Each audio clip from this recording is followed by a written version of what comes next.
morning, what we've decided to do is to have each speaker speak from 15 to 20 minutes. And we will have 3 speakers and then have a 15-minute coffee break, and then have 2 more speakers. After all have presented, each panel member will be asked if they would like to comment on another panel member. And then questions will be taken from the audience. We'll probably have about 45 minutes, so there'll be plenty of time to do that. We have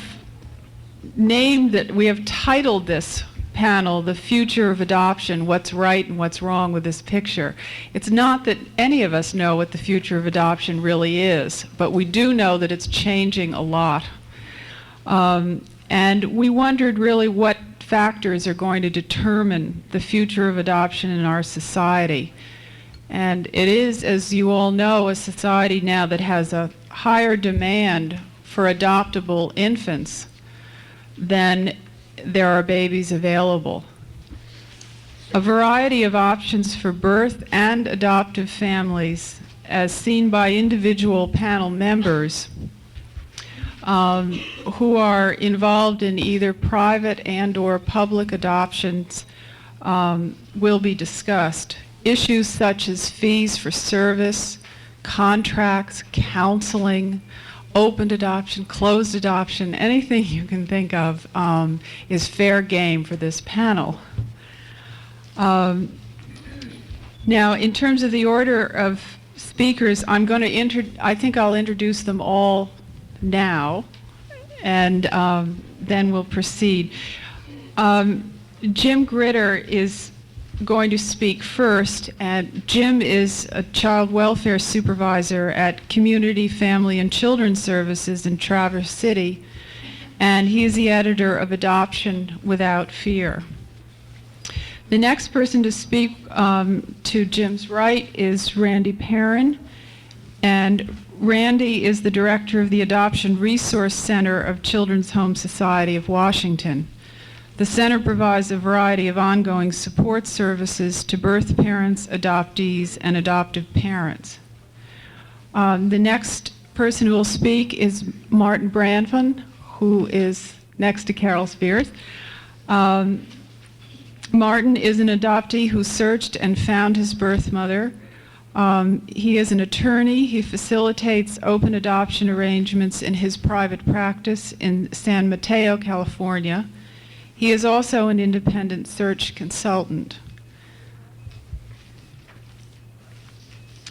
Okay, and then it says coffee break. And now I have lost Carol Spears. Carol Spears is going to have to introduce herself. I'm a social worker by training. Can you hear me? I'm a social worker by training. I'm a professor in the School of Social Work at McGill University in Montreal, Canada. And I'm also on the board of the AAC and have been a member since 1984. Maybe one other thing you might be interested to know is that my interest in adoption started in 1963 when I did my research with David Kirk on adoption. Michael Sullivan, who is to Martin's right, has practiced law in the area of adoption for over 15 years. He's worked with several state legislators in reviewing and rewriting their adoption laws, rules, and regulations. He co-founded 3 of the fastest growing adoption agencies in the United States: Adoptions of New England, Adoption Center of Washington, and Southwest Adoption Center. He is the author of a book to be released in 1990, published by Simon & Schuster, entitled Adopt the Baby You Want. So we'll start with Jim Gritter.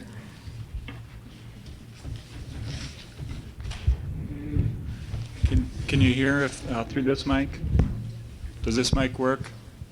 Yeah. Yeah? Yes? Okay. I guess I'd rather sit than stand because for me, it creates more of a feeling of talking with you rather than at you. So we'll do it that way. It's isn't it a perfect day for a conference? I just love it when it rains on a conference day, and it reduces all those temptations to go visit Chicago and all its attractions. So it's just right for me. Or there might be a panel of 4 people up here. An audience of 3. Yeah, that's right. So, okay. It also seems like 3 hours is about the right amount of time to dedicate to a question like the future of adoption. It's just sort of sad that there have to be 5 of us to split that. I thought 3 hours with me might be about right. So give me the hook when we get rolling. It's a really pleasant challenge that all of us have, really kind of special privilege to be able to comment on the future. In other words, to speculate, which is great fun, and then also to editorialize about it.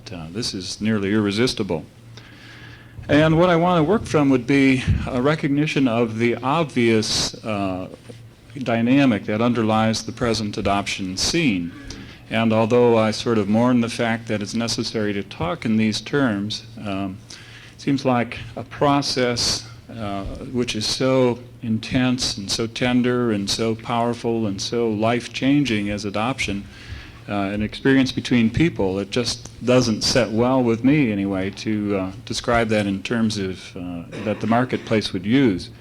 But it's so transparent, it's so conspicuous that I think to ignore that is to be completely foolish. And so we will take a look at the institution of adoption and its future kind of based on what this supply and demand tension produces. I should say, too, that most of what I see for the future is actually pretty unattractive.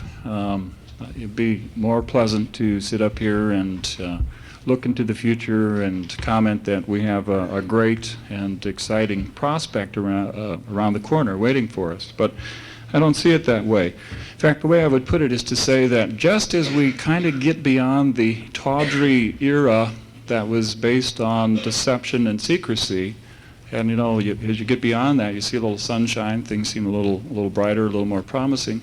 But now I think we're going to replace that tawdriness with the tawdriness of desperation.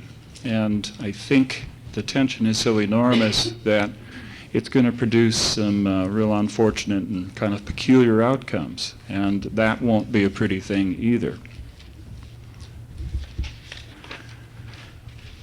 To balance that out, though, I do want to at least acknowledge that I think there will be some positive spin-outs from this supply and demand tension. First thing is that there will be greater flexibility in services. That it's just inevitable as these pressures get to be so powerful, people who carry out the institution of adoption will have to pay attention to that, and there will be a greater responsiveness to clients. In Michigan, where I come from, the agencies in our state have essentially a monopoly on adoption services. And that has some benefits, I believe, but it also has some real demerits. And the chief demerit is that it has created an arrogance on the part of the service providers. And, there's no place for arrogance. And because of that monopoly, service providers can say, well, look, you don't want to do it our way, then, just go somewhere else, but you won't find anything better. But the supply and demand situation will create alternatives, and that will give clients leverage. Also, one of the real pluses is that no longer can the birth parent role in the adoption experience be overlooked. She really becomes an enormously crucial person when you look at this from a supply and demand perspective. And for seems like decades and decades, maybe centuries, she was a non-player, she and he, and really not considered very important. But that day and age certainly has passed, and that's good news for those people, I think.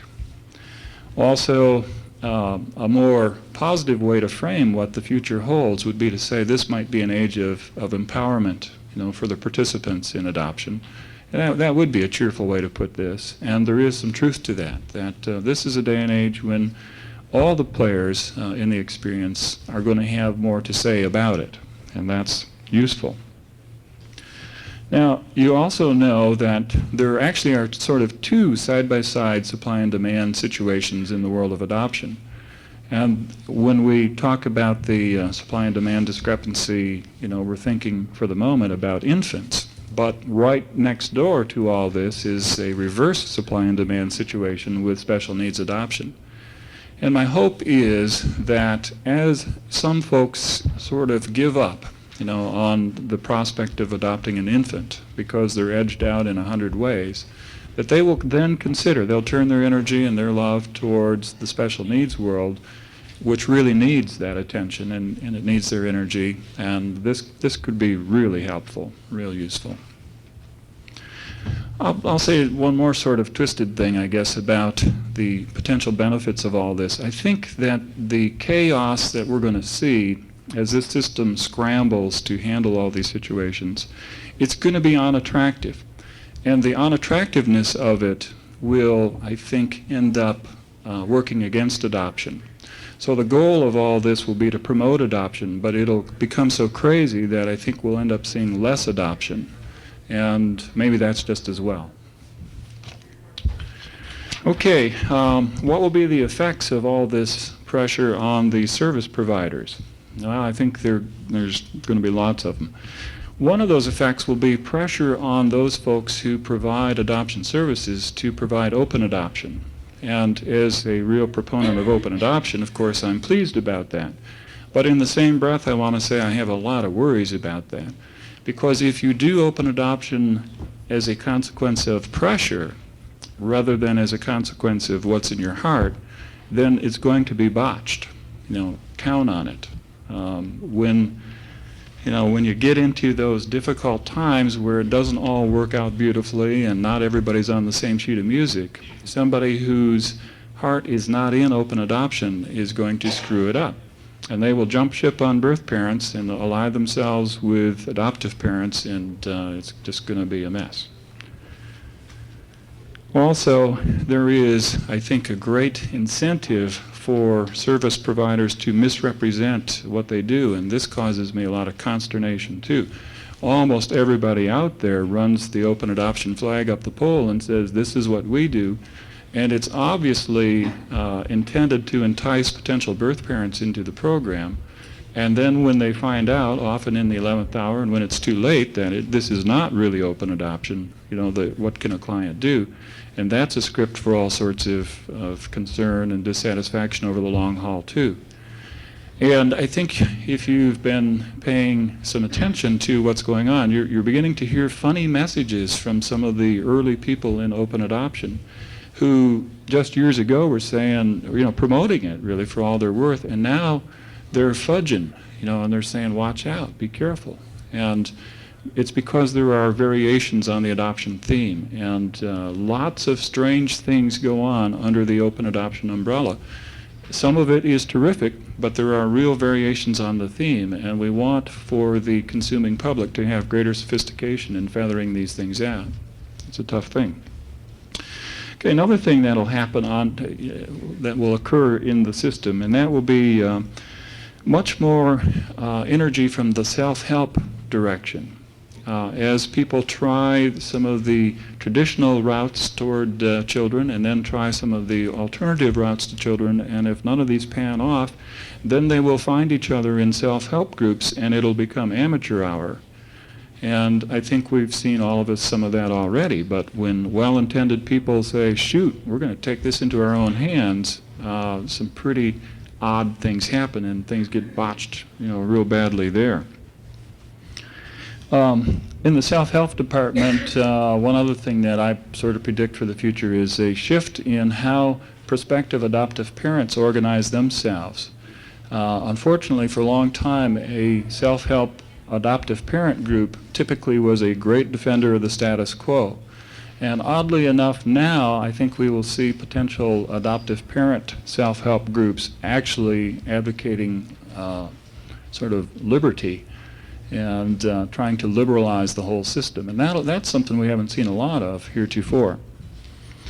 I'm afraid that the desperation of the supply and demand situation is going to sort of reactivate a black market situation that really never did completely go away, but this will be the land of last resort.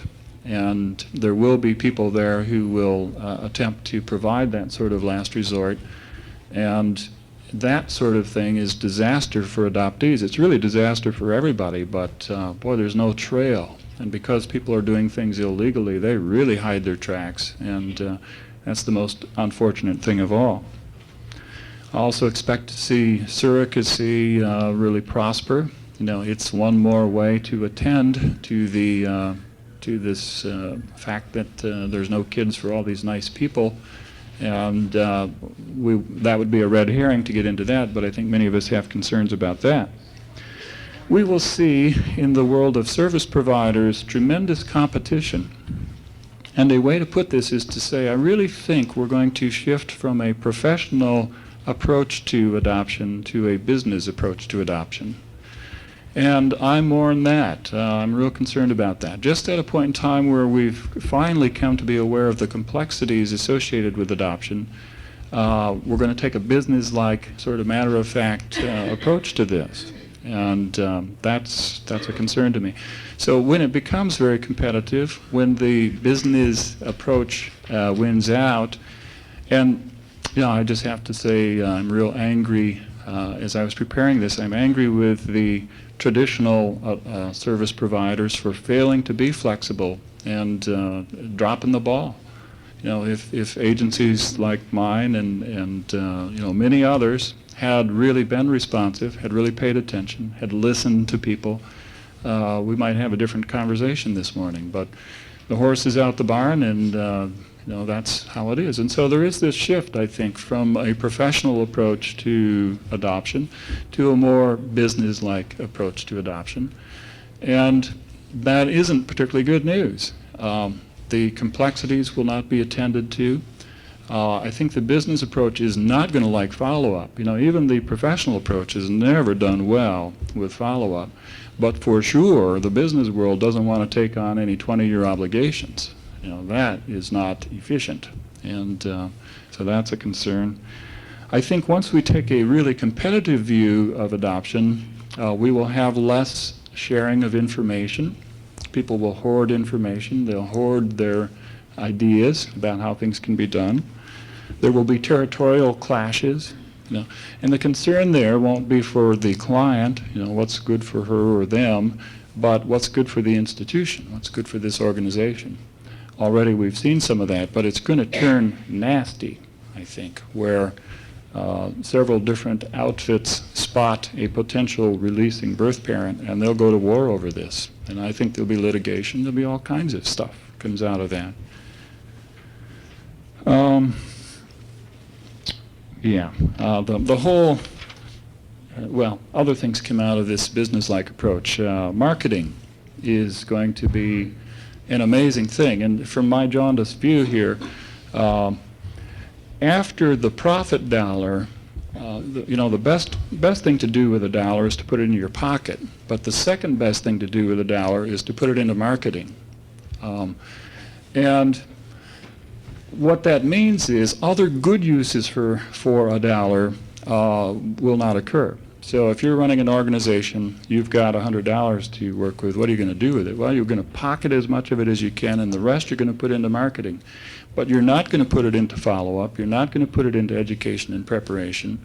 You know, you're just not going to do those other things, preparing your staff, sending them to conferences. Yeah, that's money down the drain. So the marketing dollar will be the best spent dollar, and that's where people are going to put their energy, there's no doubt. I think one of the spin-offs of that is that the large agencies or large organizations will get larger, you know, because it takes a certain amount of size in order to do a decent job of this marketing thing, and then, you know, the large will get larger. But then that will reach sort of a point where it spins off and tails off, because then you've got a bureaucracy. You know, an outfit that gets too large will lose its personal touch. And so that maybe that'll just sort of take care of itself after a while. We're also going to see some craziness in the world of recruitment. And it occurred to me as I was thinking about this might be akin to the recruitment that goes on in the world of athletes. Now, this is a primarily female audience, but if you pay some attention to the recruitment of star high school athletes, it's a wild situation, and it defies regulation. And people just, it's incredible. And I think we'll see something very likely that resembles that. And so we'll see systems of kickbacks. There will be, if you refer, that's worth $1,000. It's worth $1,500 if the other guy's offering $1,000. Those kinds of things.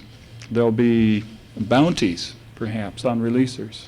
If you can find a girl who wants to release, that's worth a lot. And doesn't that give you the willies? Well, but it's just sort of a natural thing, because the thing that makes the whole system work is discovering, those folks who may be considering adoption, and there will be great energy devoted to that direction. And sadly, now. Okay, got to speak louder. I think the whole psychology of the adoption experience is apt to change in a way that really worries me. And now I'm shifting gears to what all this may mean for the people who live adoption out.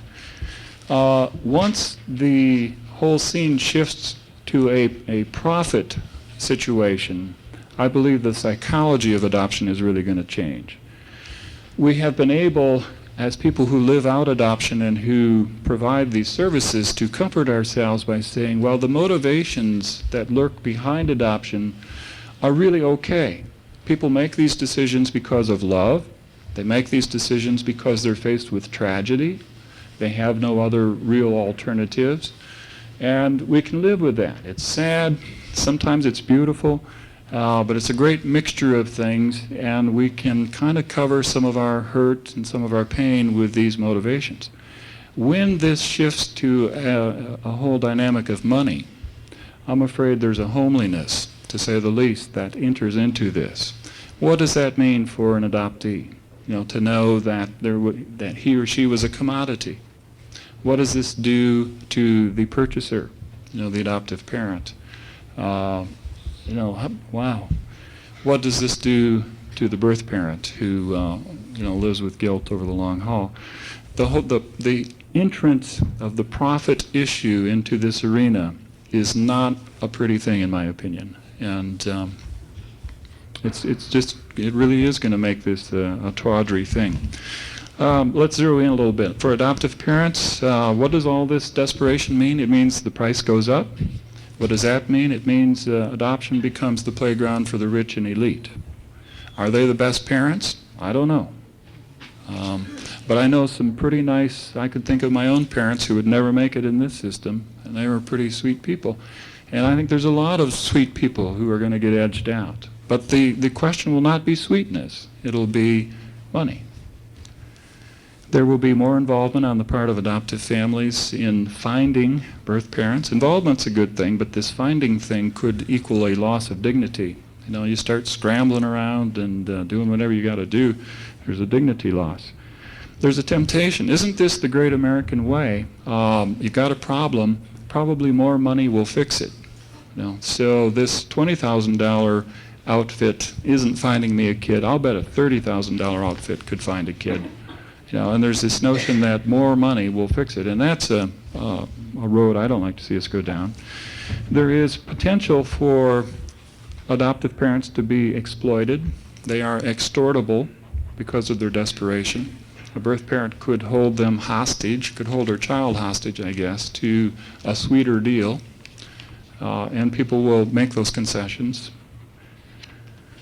And there's ultimately, I think the child becomes a very hard-earned child and does become a possession. You know, one of the things we fight against all the time is the notion of children as possessions. And this sort of transaction, I think, lends itself to a notion of children as possessions.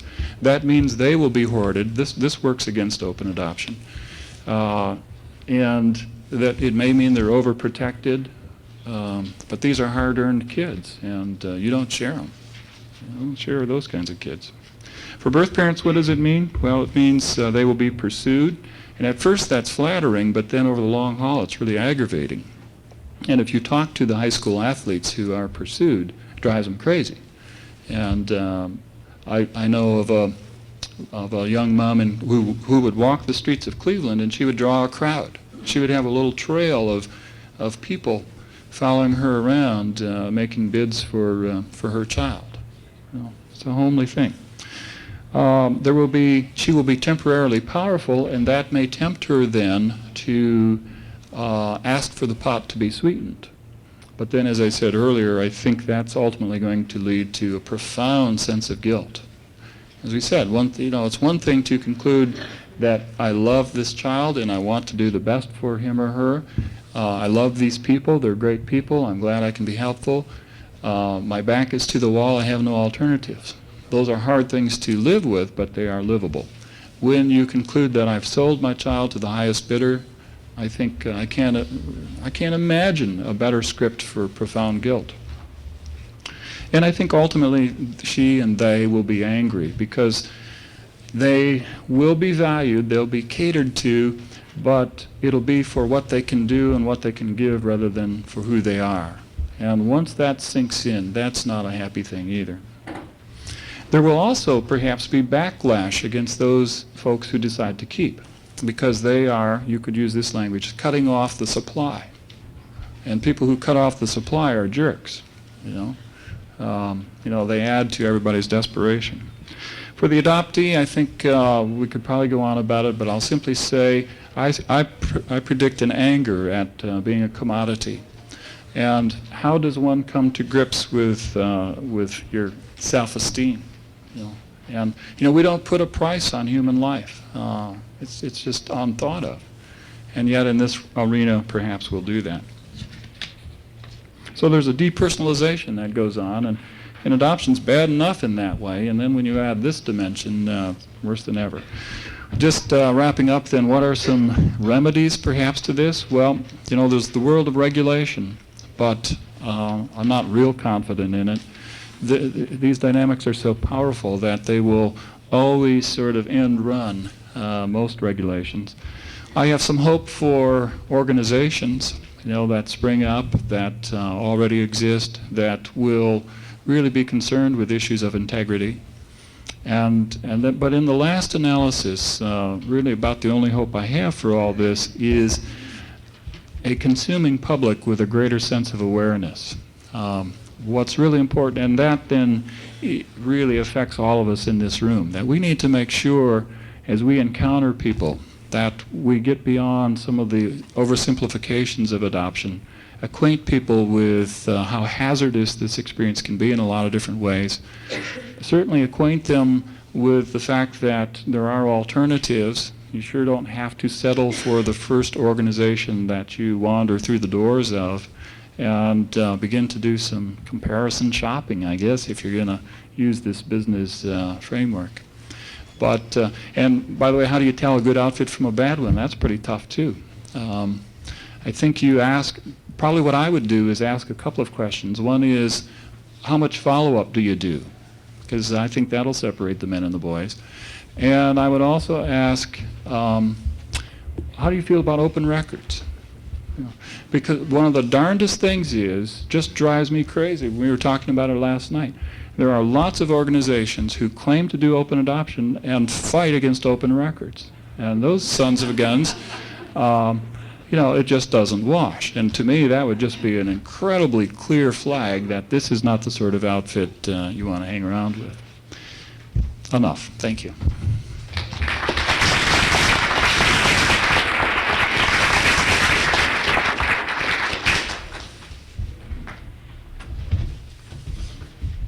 Well, I'm going to stand up, And it's not because I don't want to dialogue with you, it's just because I need to stand up. Just a minute, I have to get my water.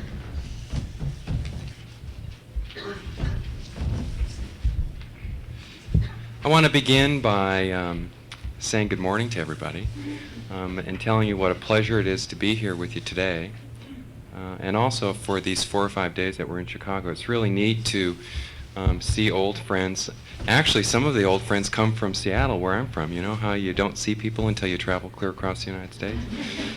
So it's really nice to see old friends, and it's really nice to meet new ones. I also want to thank you and the AAC for giving me the opportunity to sit with all of these wonderful people and be with you today to talk about the future of adoption. What's in store for us as we move through the rest of this century? What's right? What's wrong? Those are very difficult questions to answer. How does one sort out specific elements in such a highly complex human drama? And that's how I see adoption. That's how I kind of conceptualize it. It's a human drama, and it's all about relationships. Well, in struggling with this task, and it really was a struggle for me, in struggling with it, I decided that I was going to say exactly what I thought, and that I wanted to really address my view, or my vision, I guess, if you will, of the broad picture.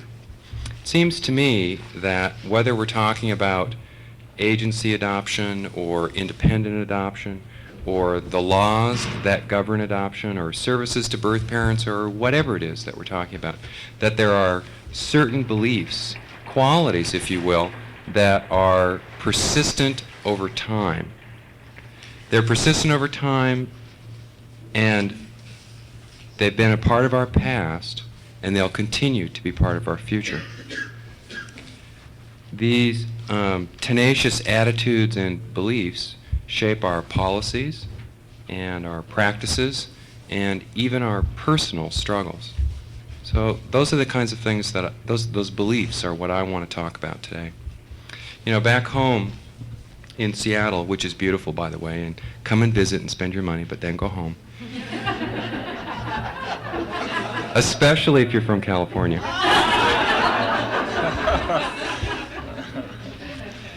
Back home in my daily work, I have what I consider to be the very distinct privilege of working with all triad members whose collective experiences really represent a lifetime of living out this drama.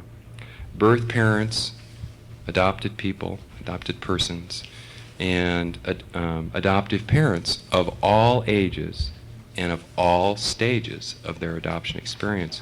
So on a daily basis, I'm witness to how these persistent attitudes and beliefs impact our direction and our path.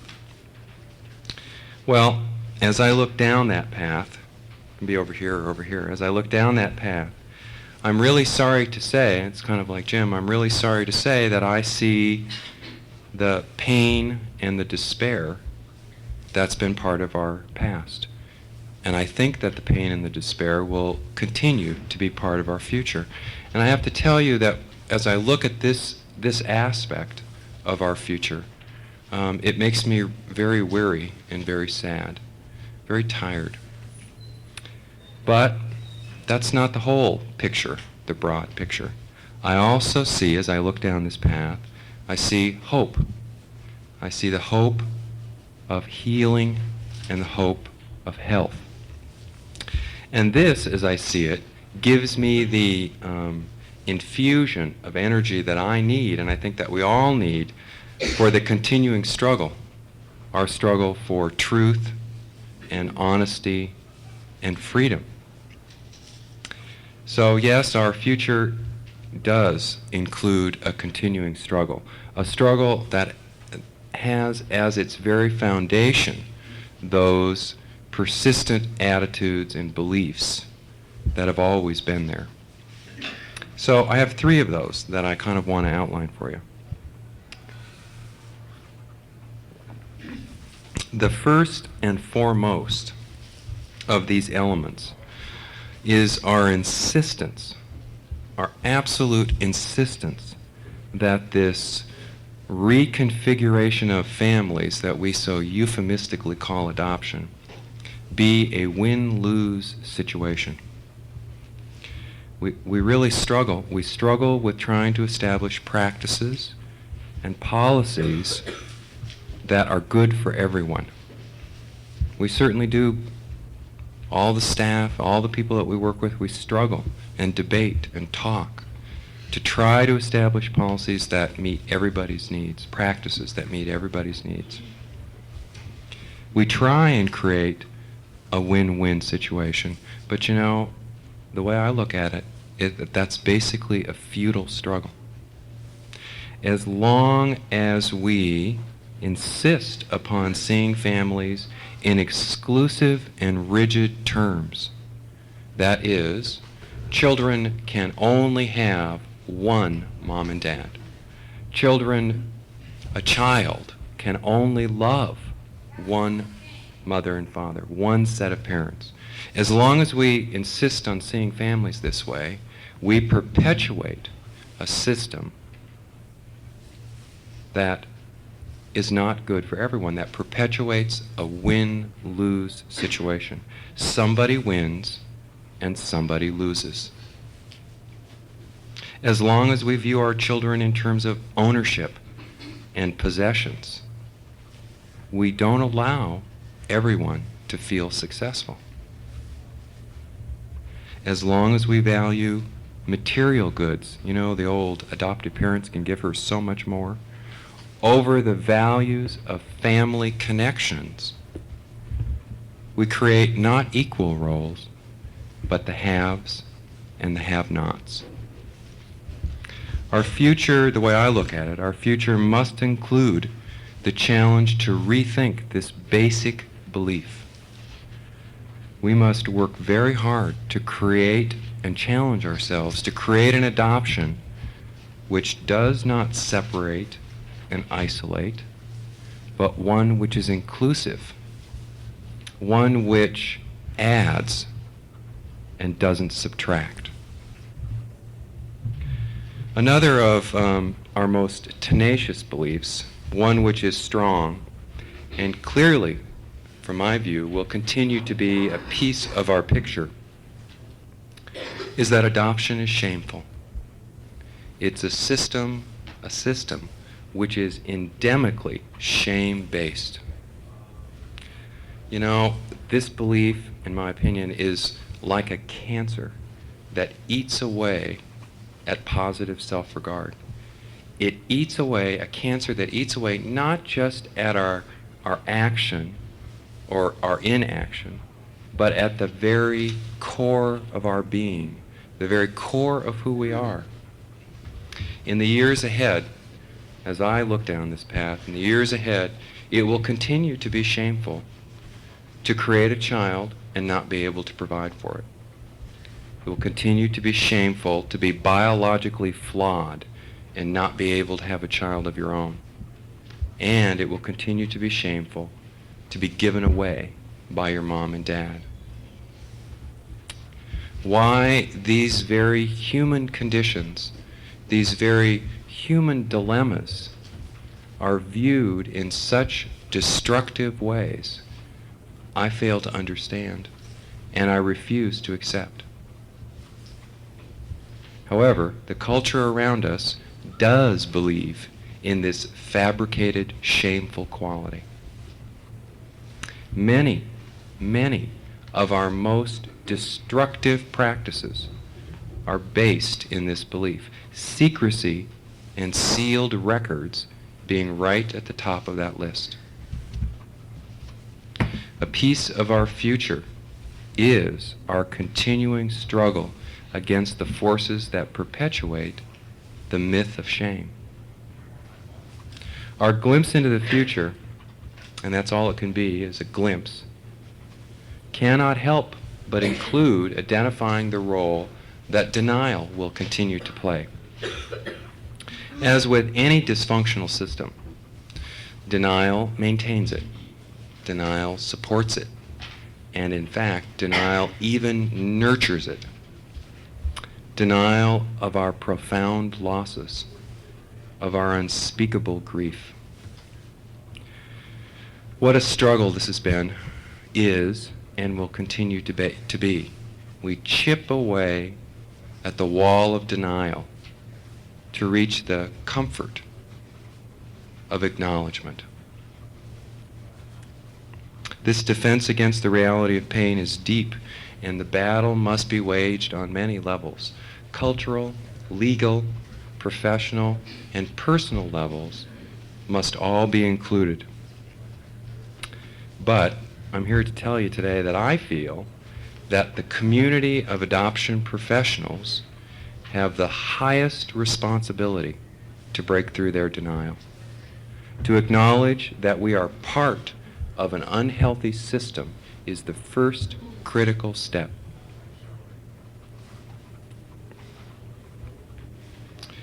I certainly know, and I bet many of you are aware and have experienced in all of your various work throughout the country, that this has been and will continue to be one of our greatest challenges. Breaking through that wall of denial. You know, it's absolutely astounding to me, and it really is astounding to me. Never before in my life, I'm approaching 40, never before in my life have I felt more a social worker in terms of who I am as a person. And so this is kind of embarrassing and shameful to me because it's astounding to me how basic social work values such as client self-determination, honesty, acceptance, accountability are routinely discarded when we're dealing with adoption. We share the pain, the grief, and our future must not be one of denial. For myself, I'll confess to you, for myself, there are times when I very softly and very comfortably allow myself the delusion that these pieces of our futuristic picture are no longer real. They're not real. I'm lulled into seeing a system that has turned away from these dramatic wrongs. I kind of lead myself down this path of thinking we've come so far, we've done so much. That stuff doesn't happen anymore. Then I am abruptly returned to reality by the stark pain of a birth parent who was forced to surrender their child. And I'm not talking about 27 years ago. I'm talking about 2 months ago.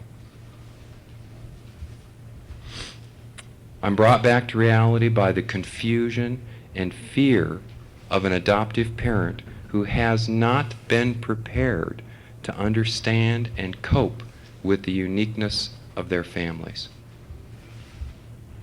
And I'm brought back to reality by the grief of an adopted person who is drifting through the human continuum.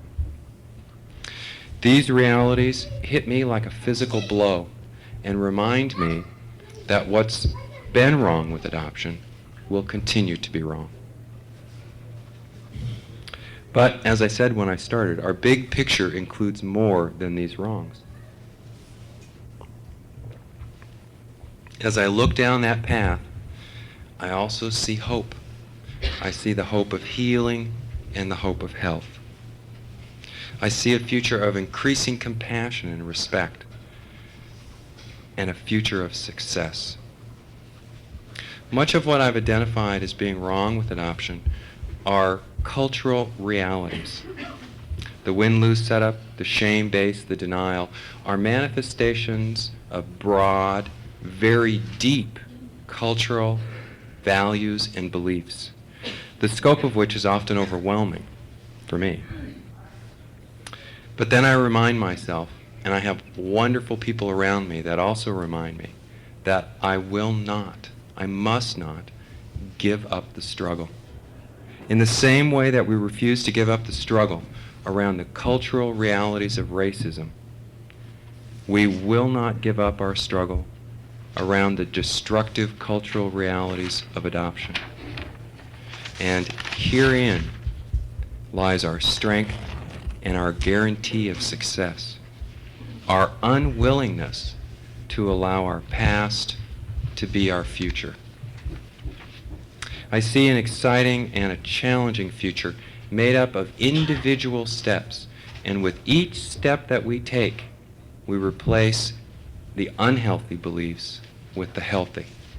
We've started to recognize our individual and our collective losses, and we've started to create an environment which allows that recognition to happen.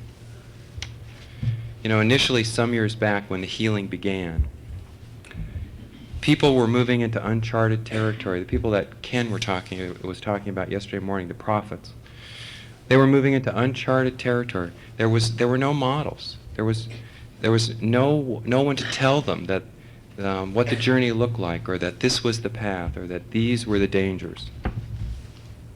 But as search groups formed all across the country, as the AAC came together and grew, as the willingness to face the truth expanded, we began to break through denial. Books were written that gave us cognitive and emotional life rafts. They gave us maps that could help us make sense out of our journey. There were those that could tell us what to expect along the way. We started to normalize the experience of adoption and said, not only is it okay, but it's necessary to speak the truth. We began to see changes in various policies and practices. These changes reflected not just the healing of individuals, but the healing of an entire system. Support groups, therapy groups, complete and accurate information. There's a change. Reflected choice with a capital T. Truly reflected choice. And one of my favorite, social workers, who began to see their role in terms of facilitation and support instead of control. Choices, options, openness and communication between both sets of parents. We began to work towards more responsive legislation. And we began to educate and inform. Simple yet vital changes, like allowing mothers to hold their babies, say goodbye. Not to go unspoken was our recognition that the need to know is not a malady. We know the truth. This need is real, this need is valid, and this need is normal. Not the need of the neurotic adoptee or the narcissistic birth mother. We had truly started the process of humanizing adoption. And this process will continue and is the exciting and the energizing aspect of our future. You know, I feel this energy when I see an adoptive parent reach the point of understanding. You know, and you can see it in their face. You can see it in their eyes. When they reach that point of release from fear, and they're no longer relating from a framework of threat and ownership and shame, but one of compassion and trust and openness. I feel this energy of health when I see my community come together for a celebration for birth mothers on Mother's Day. A beautiful recognition and acknowledgement, and a humbling sign of healing. My strong optimism for our future is also renewed and strengthened when I see the sense of excitement and completeness that takes place when an adopted person is finally reconnected with that part of their family they lost years ago. Our future must and will continue to move in this direction. More of our practices must reflect these healthy beliefs. And I feel very strongly that whenever we sit down to discuss or debate how adoption should be structured and how adoption should be governed, whether agency or independent, we must question and analyze our basic assumptions. Are we perpetuating a win-lose arrangement? Are we supporting the foundation of shame? Or are we denying the pain, the reality of the pain and the loss? Regardless of whether we're discussing an agency or a public or a private process, all adoptions must allow choice and options, must include comprehensive education and preparation, way beyond what we traditionally think of as a home study. Must provide a variety of ongoing support services. We must continue to be there for families, for people, for individuals. And most of all, they must be structured in a way that minimizes the win-lose setup and is based in respect and dignity. You know, the future of adoption from my perspective is one of sharp distinctions, and this kind of made me crazy for a while I was sorting it out. Very sharp distinctions. The despair of continuing bitterness and pain, and the sweetness of truth and success. But as our future becomes our reality, the sharp distinctions will blur and our despair will diminish.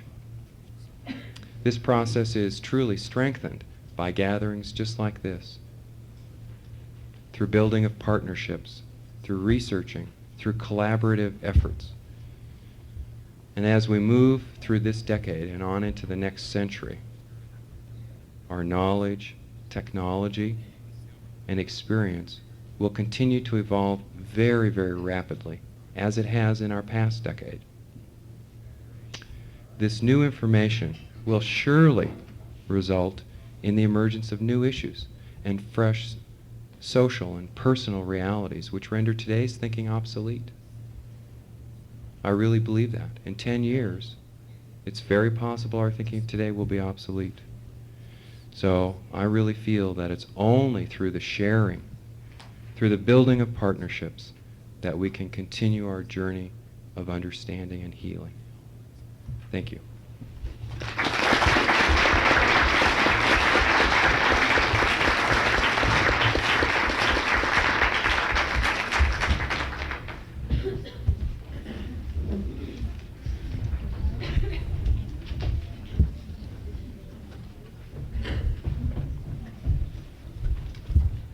Good morning.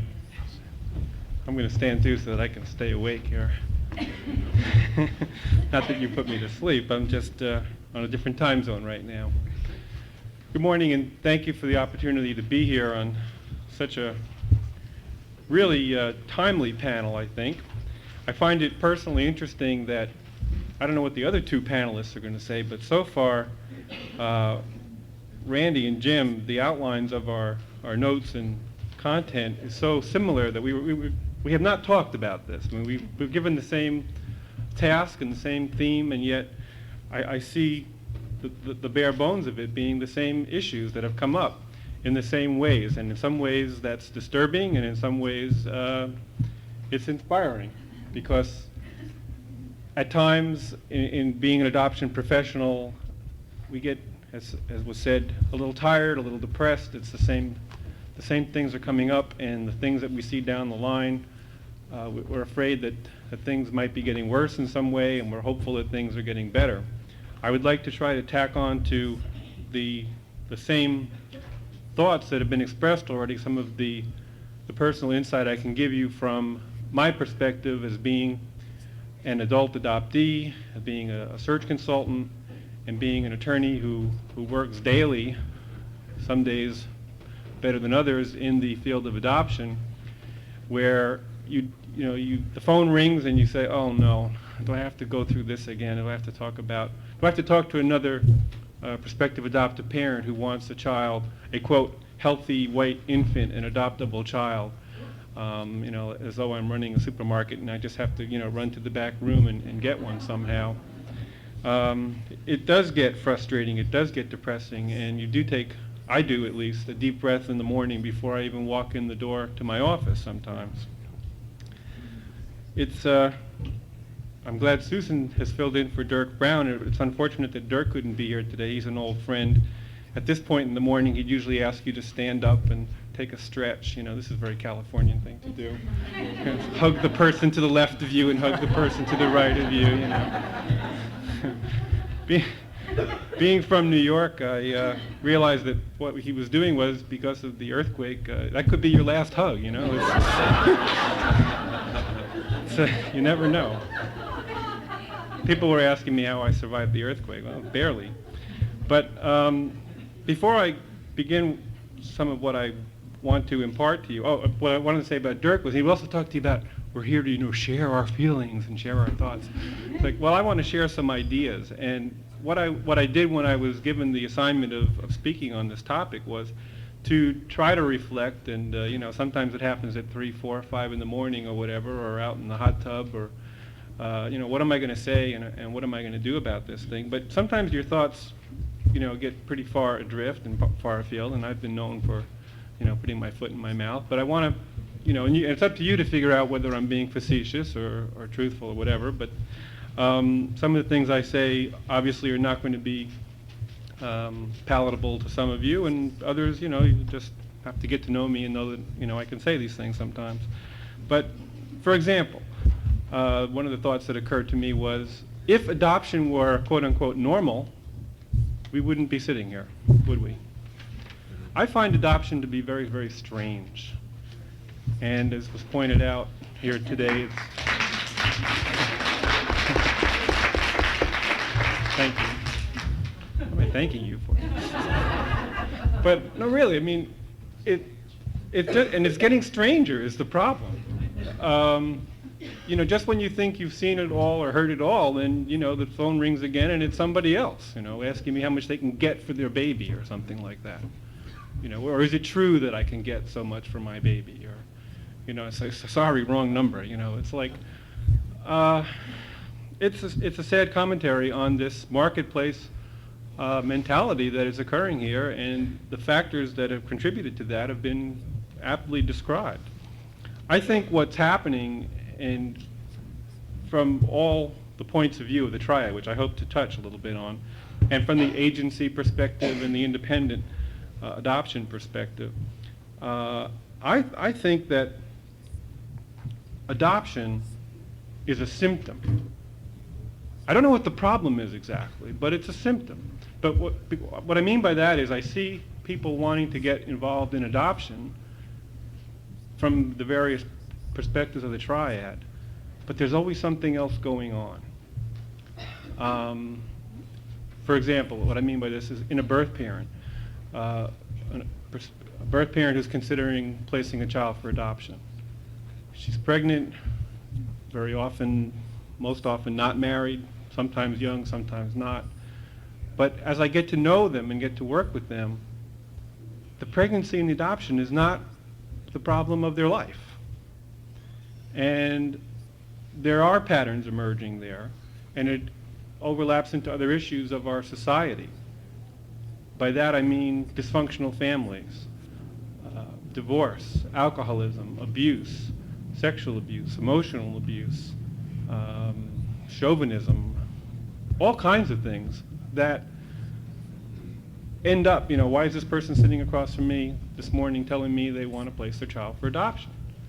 And as I said, the patterns are there. I mean, it's disturbing in ways that, you know, it's just, for most of us, it's not something, those are things that, you know, touch us in some ways, but not all at once. And I'm concerned about that because it seems to me there are ways that a lot of those problems individually should be addressed in our society and eliminated, and yet they're not. It's 1990, and I'll give you an example. You know, birth control. It's not, you know, something that's brand new or anything. But I had a woman who I worked with in an adoption. She's a very outspoken individual and kind of wild in some ways, and she's not a youngster. She came on April 2nd. She gave birth to a child that was placed in a very open arrangement, and I had facilitated an adoption with a couple who was right for her and she for them.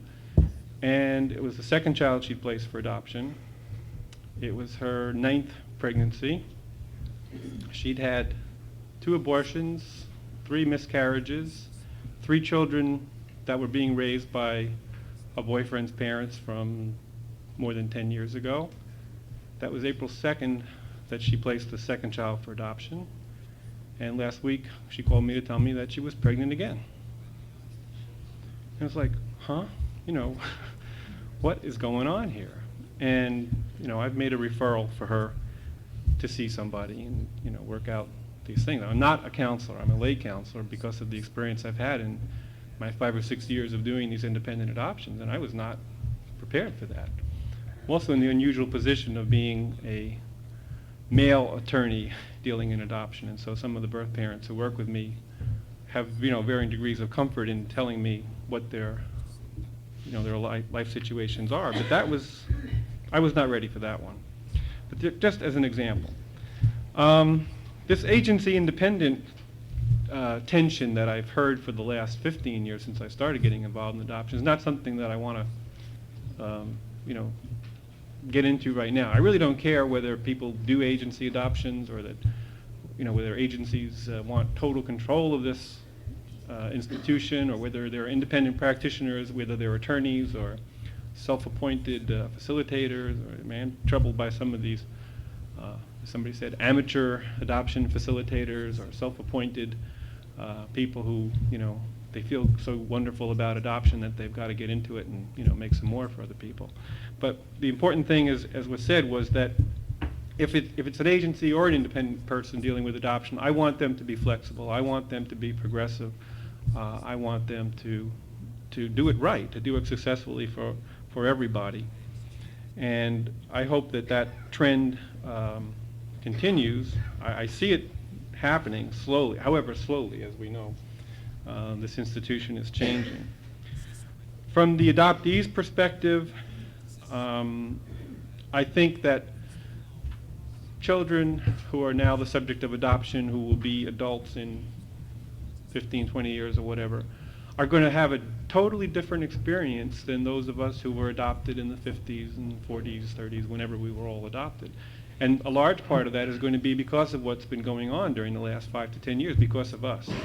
Their struggles hopefully will be less than ours to gain access to information more freely, to hope that their parents will have the information first of all for them so that they don't have to you know, beg and plead for it from somebody who's holding it and dangling it in front of them.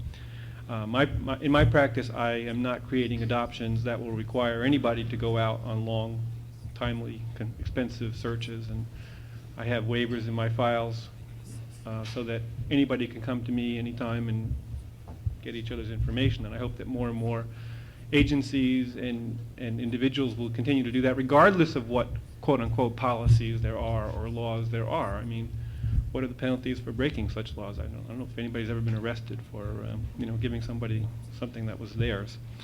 The other thing that troubles me is there will be, because of this supply and demand thing, more surrogacy, for example. There will become almost, you know, in a sci-fi kind of way, I think, a class of people who may think, hey, you know, I can get pregnant. I like being pregnant. Some people like being pregnant, I guess. I don't know. You know, say that's not a hard thing to do. I'll, you know, for 10, 15, 20, even more $1,000, you know, give birth to a baby, and then I'll go to school next year, and I'll have the money to do that. And the thing that troubles me about this is that there are counselors specializing in counseling surrogate mothers to place their babies and to work them through the grief and loss that they feel. So, you know, that's kind of weird. But what I see happening, if there are going to be offspring of surrogates, as we had in artificial insemination, I believe they called them donor offspring, those adoptees, for lack of a better term, or those individuals are going to have, as was pointed out, less access to information about why they were conceived, about what their background was and why they're here. And adoptees, one of the things that people are doing with the surrogacy is they're artificially inseminating the husbands with the artificially inseminating no, it works the other way. Artificially inseminating the surrogate mothers with the sperm of the husbands if they're not the infertile partner, so that the family can have some biological connection. Like this is better than adoption because there is a biological or genetic tie. Well, this is going to make adoptees not just the second-class citizens we are now. We're going to be, third-class citizens because we're not going to have any biological connection to anybody. So I think, we're going to be looked at, as, well, that's not so good because, there's no connection there. And that's a little bit troubling. From the birth parent perspective, again, the full spectrum of options need to be explored for birth parents. And I see what's happened, or what I thought would happen, was that birth parents would realize that they do have choices, that they do have options. And yet, as was pointed out, they're still being pressured in some ways by families, by boyfriends or whatever, to either place this child for adoption or keep their pregnancy and this adoption thing a big secret. And by a spectrum of choices, I mean everything from, keeping a child and raising a child and recognizing that a mother and child or a mother and an unmarried partner having a child is a family. And if enough money was spent, as there is on adoption and all these other things, on keeping families together, well, then there might not be adoptions because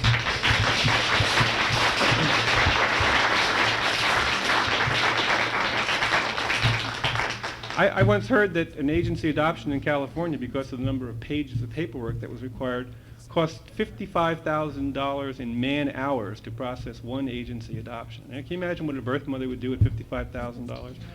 She wouldn't need to place her child for adoption, and she'd be set for 3 or 4 years. It's not, but not in my neighborhood, unfortunately. No, really, a large part of why women who have unexpected or, euphemistically unplanned pregnancies is economic. If they had the money, they wouldn't be placing their child for adoption. The other thing that I see the need for, and this is not very often advocated, is the need for independent representation of birth parents in adoptions. Because if there are going to be contracts and if there's going to be money changing hands, they need to know what their rights are from day one and where they stand and what point they are, and to have somebody in there punching for them, because very often they operate under a misconception that the adoptive parent's attorney is representing their interest, when in fact nobody's representing their interests and people just want to get their hands on their child.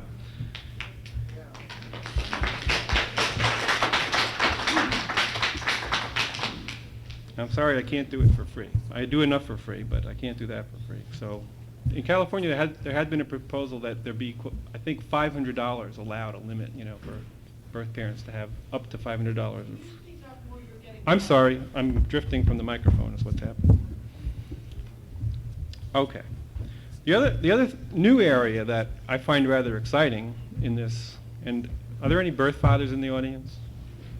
I know they're out there somewhere. Well, anyway, birth fathers' rights. Birth fathers' rights. This is an emerging area of the law, which I think is going to be changing the picture of adoption here. This is going to be far down the line. We've had one case in California, well, a few cases in California, where birth fathers have unilaterally blocked an adoption, even where the birth mother had consented to an adoption. And boy, these are hard cases. And again, how many birth fathers have the funds to fight such a case and take it as far and as long as it takes to do that? But the key here, and anybody involved in counseling birth parents at all, is timing. If a birth father or even a birth mother wants to, stop an adoption or reclaim a child or do anything like that, or get involved in, stop putting the brakes on, so to speak, they have to do it as soon as possible, because time is always a factor. It's always an enemy. And of course, money is the other enemy. But there are a couple of things that I find interesting here. I've had 3 cases this past year alone with birth fathers who wanted to raise and parent their child. And the obstacles that come up here are legal fictions. Number one, the difference between what is a presumed father and what is an alleged father. Do you know what I'm talking about here? Okay. A presumed father, by law, in California at least, and in most other states, is the father of a child that is conceived usually during a marriage. Being the marital status, state sanctioning marriages is very important. So a child conceived during marriage, married people, is a first of all, this goes back to the the legitimate business. That's a legitimate child. Remember that. And so the father of that child is a presumed father. Therefore, his consent is required for an adoption. Well, many attorneys for many years, who obviously dealing in adoptions where there was no presumed father, and the other opposite of presumed is this alleged father, this Mr. X.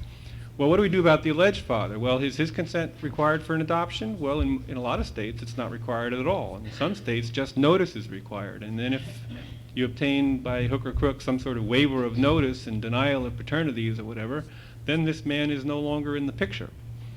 Well, I think it's complete and utter nonsense. And the term that I see coming down the line is that these men are, quote unquote, casual inseminators. Love it, don't you? And they're not entitled to equal rights. They're not entitled to be a parent. Well, why not? Well, they're obviously, they're the male counterpart. They're not connected to the biological process of the pregnancy. They don't have the control over the pregnancy. So therefore, they're out of the picture. They shouldn't be able to block an adoption. They shouldn't be able to parent the child, regardless of how old they are or, anything else.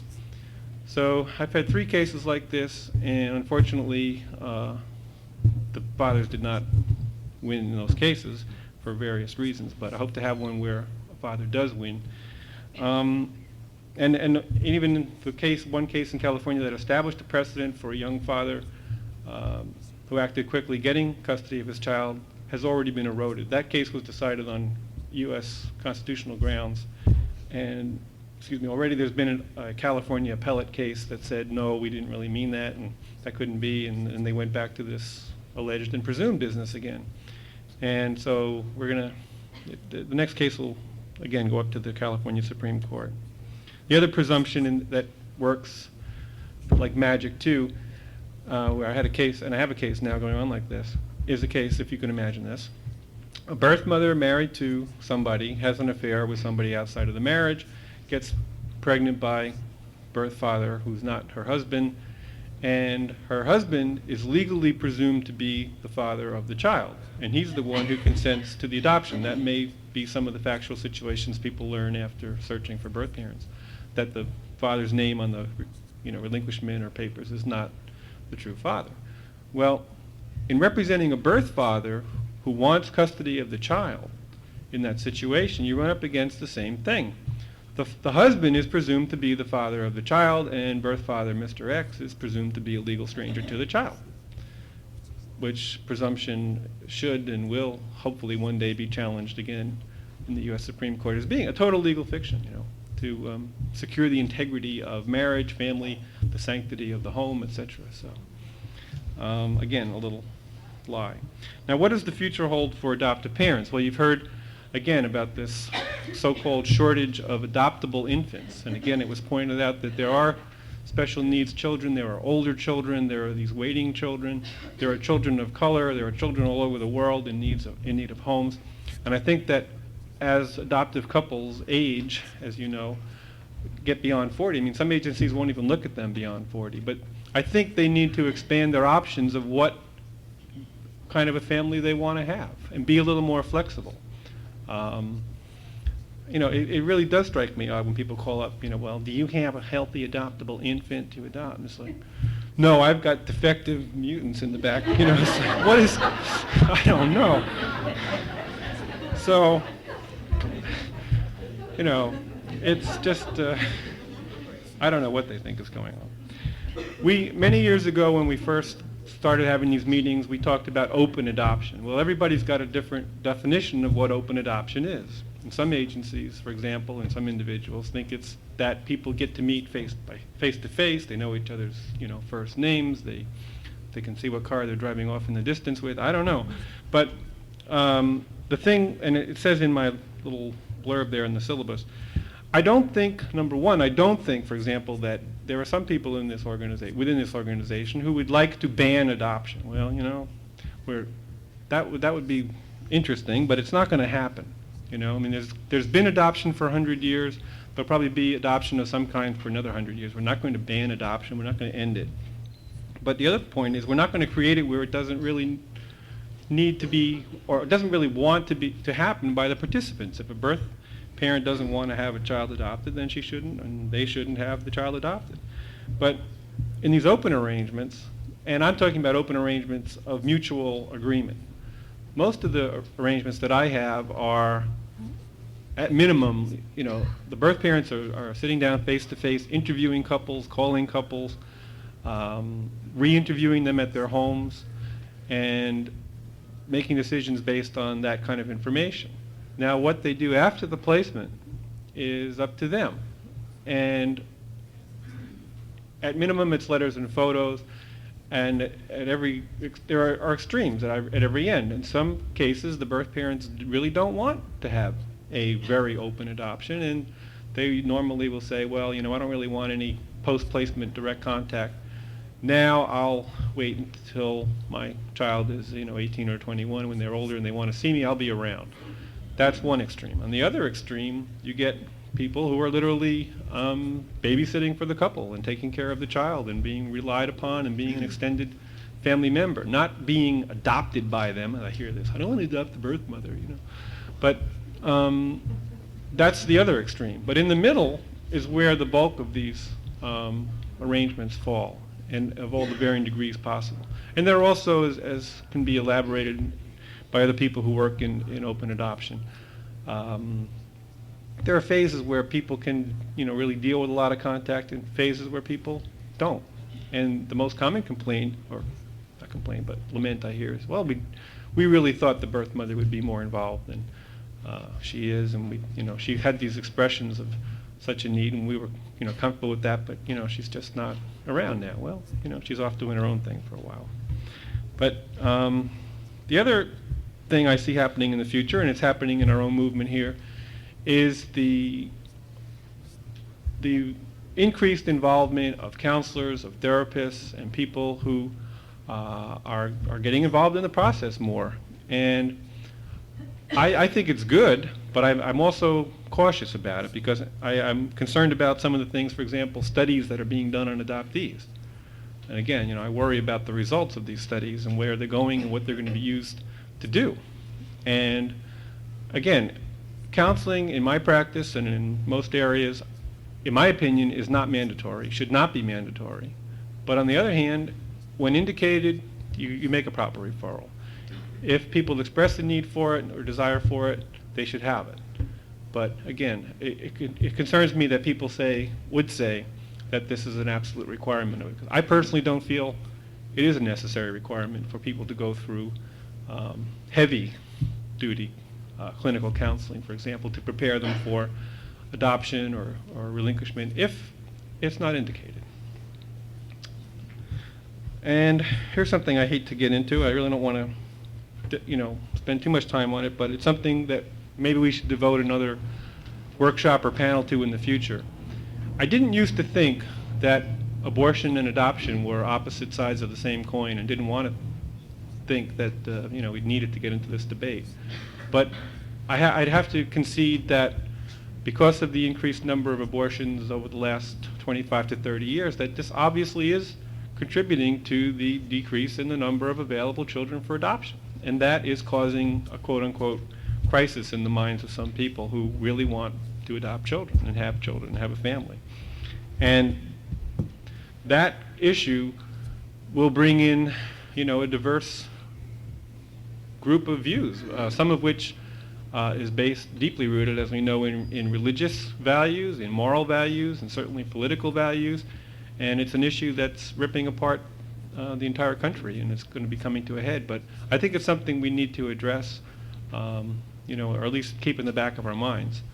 But in my, again, personal view, it's an option, it's a choice, and it should be available to women to make that choice, and to their mates as well.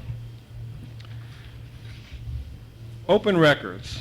Well, again, I'm a little pessimistic about this. Some other people are more optimistic about it. I've recently become involved in promoting some open records legislation in California, and Kate Burke has done an excellent job, and others in Region 9 and the whole state of California have really begun to organized. And I'm sure in our legislative sessions you will be hearing more about how this network has really been very quickly brought together in the last 6 months.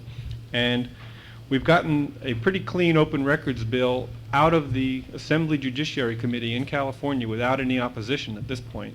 But we're going to the Ways and Means Committee, and we understand that there are people now getting the drift of the wind that, hey, these people are starting to, frighten us a little bit, and, we've got them a little nervous, which is good. But we're going to meet some very stiff opposition to free access to records for adult adoptees and to have birth parents of adult adoptees have free access to amended birth certificates and adoption and birth information. And one of the things that's come out of this is the fact that the sticking point has been the so-called, I say so-called, right of privacy of the birth parent. They're very concerned about this. And I'm waiting for there to be a, birth mother with a bag over her head at the next session who doesn't want to be found, because they haven't got one yet, but they will. They will do that. But I keep saying to them, nowhere in the relinquishments or consents is there ever any mention of the words confidentiality or anonymity. Nobody has come to me waiving a signed contract between a woman and an agency where they were guaranteed confidentiality, not even an independent adoption. So what are they saying? Or where does this, right of privacy come from? Well, they're saying that it can be implied from the fact that the records were closed. Well, why were the records closed? We have to look back to 1927 and 1935 and the social and moral context in which adoption arose. And in my research of the California statutes, which luckily is only 100 years old or more, I have come to the conclusion, this is my own theory here, but what happened was that adoption, the laws followed the practice. But what was happening, and I don't know if you might have thought of this or not, but what happened was that they literally decided, and you know how lawyers and judges and legal people can be, but they have legalized abandonment of children. Think about it. What does that mean? There was no birth control 100 years ago in the way we have it today. And people were leaving, abandoning children. Well, who would want to adopt an abandoned child with no background, with no information? People back then wanted to adopt healthy, strong workers, peasant stock kind of things, for the farms and all that.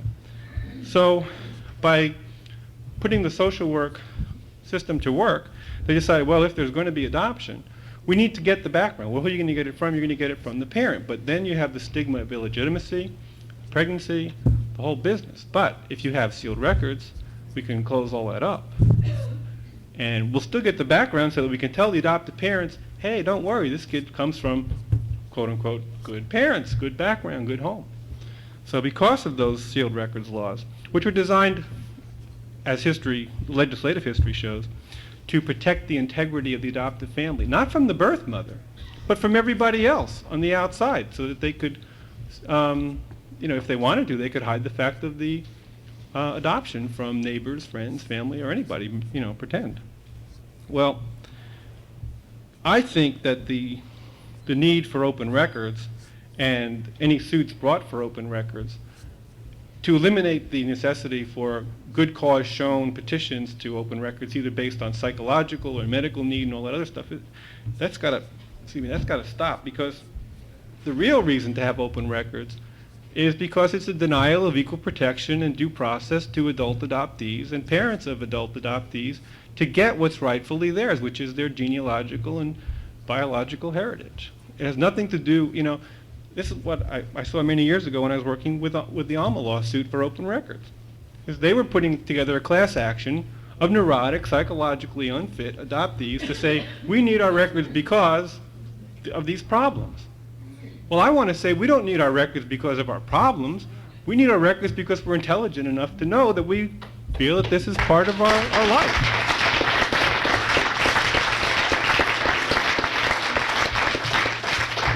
Thank you. And if we come begging for them and pleading for them like little adoptees, like, please give me my records. No. Anyway, I think, I don't have a watch on, but I may have use my time up here. As Jim said, I could spend 3 hours on this. But I want to point out that this movement toward openness and opening records, for example, in legislation to get open records, if we look back, recently they passed this Civil Rights Act for the disabled. 10 years. 10 years they worked on that, and probably more. The Civil Rights Act for Black Americans in this country, Afro-Americans, over 100 years, and there's still racism in our society. So this movement, as we all know, started or got organized, in the late 50s and 60s and 70s, and we're still very, very young, and we're just starting, and the struggle is really just beginning.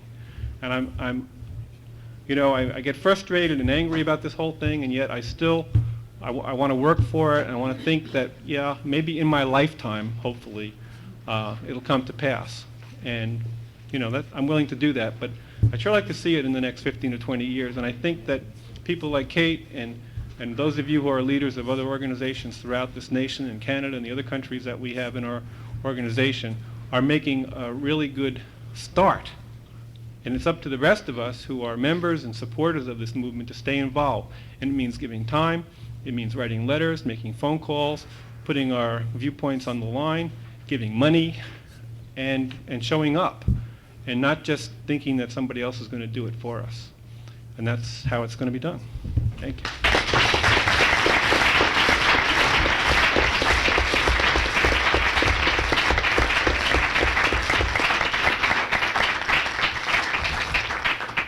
Let's take a 10-minute break, either run and get some coffee or some water so that we could get back and have Carol and Michael and some discussion. And we're going to start in 10 minutes, whether you're here or not. This marks the end of Session 15, Tape 1. Please now turn to Session 15, Tape 2. Carol Spears is going to speak, and then Michael Sullivan. We want to have enough time for questions before people have to go off to lunch. Just start. Okay. I'd like to start also by saying how much I appreciate being here today and having the opportunity to think through some of the ideas that I've put together for this presentation. I'd also like to thank very much the people that have helped me since I've been here at the conference to put together these ideas. I've used many of you very hard throughout the conference. I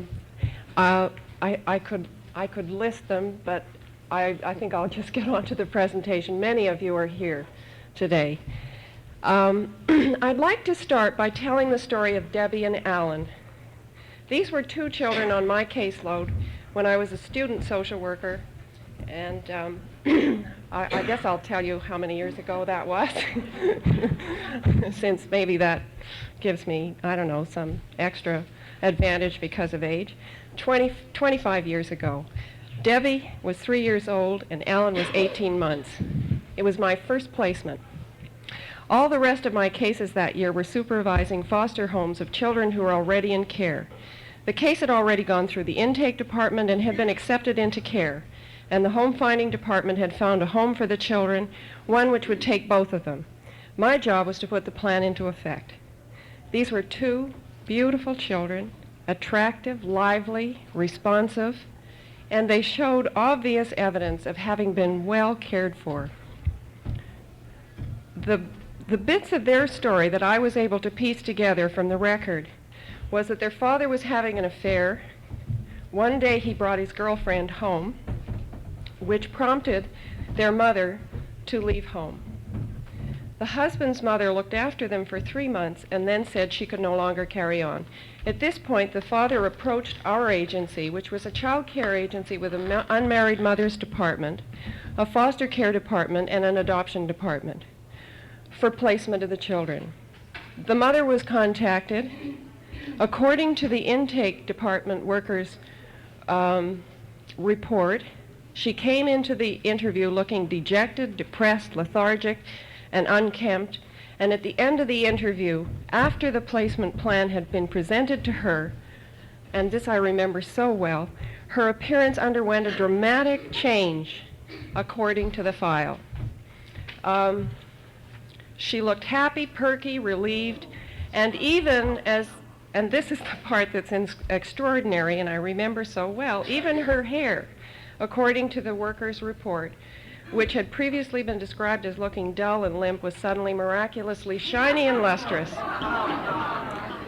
It was at the end of the term, and my supervisor, who was only under contract to supervise me for the term, was impatient to get this placement over and the case transferred.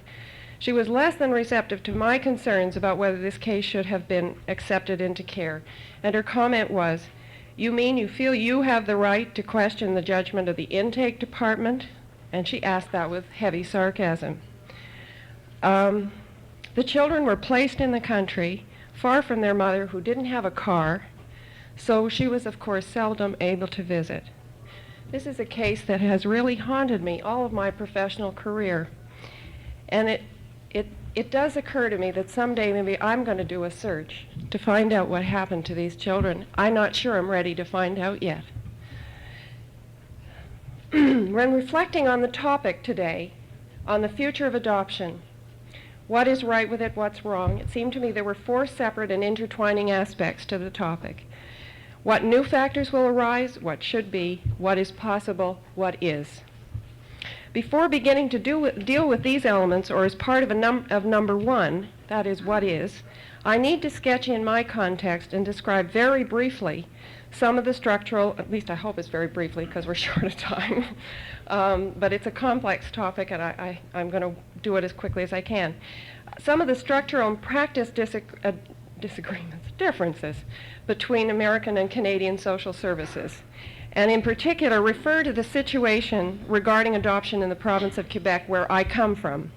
I do this because I believe in the North American context that many important gains have been won in Quebec in terms of keeping birth families together and in reuniting birth families when they have been separated.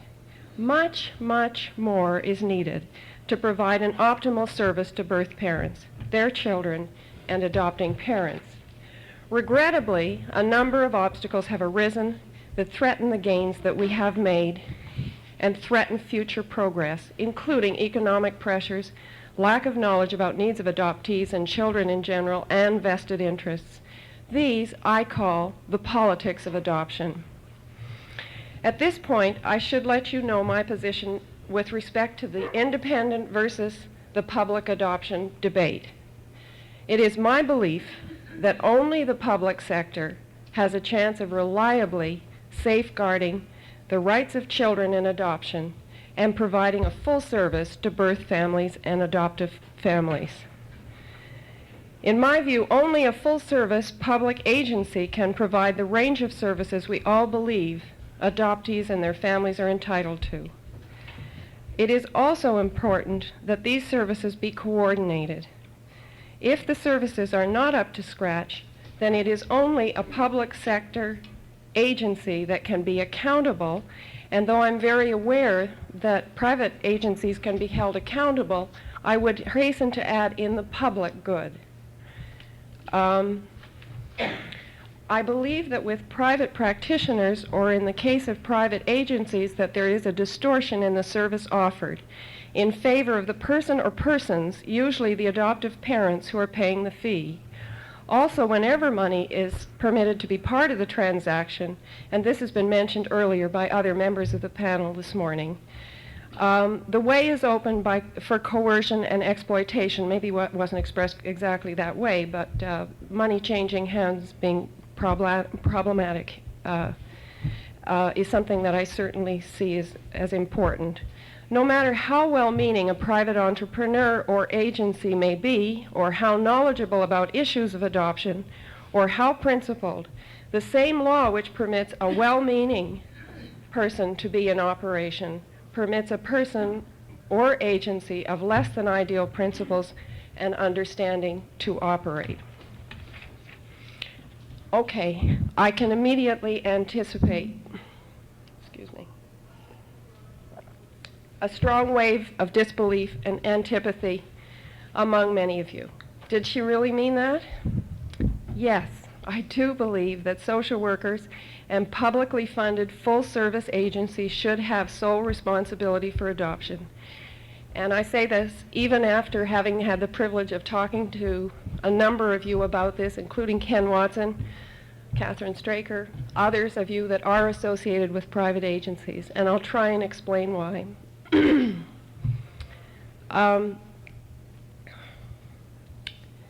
I think I also say this knowing that many social workers and many social agencies have a very poor record in this area. If we are talking optimal adoption service, and this has been pointed out by members of the panel this morning, most of us do not conjure up, when we're thinking about optimal service, most of us do not conjure up social workers and social agencies. I'm further aware that many private practitioners have led the way in showing a more humane, innovative way of practicing adoption. The leadership, the creativity, and innovation in many instances has come from the private sector. So, of course, have some of the worst and most abhorrent adoption practices. However, it's with this in mind that I quickly add that social agencies, must be, and I use Ken Watson's term, reformed, hyphenated. And the political will must be galvanized to provide the legislative framework and resources for the kind of practice we all believe adoptees and their families deserve.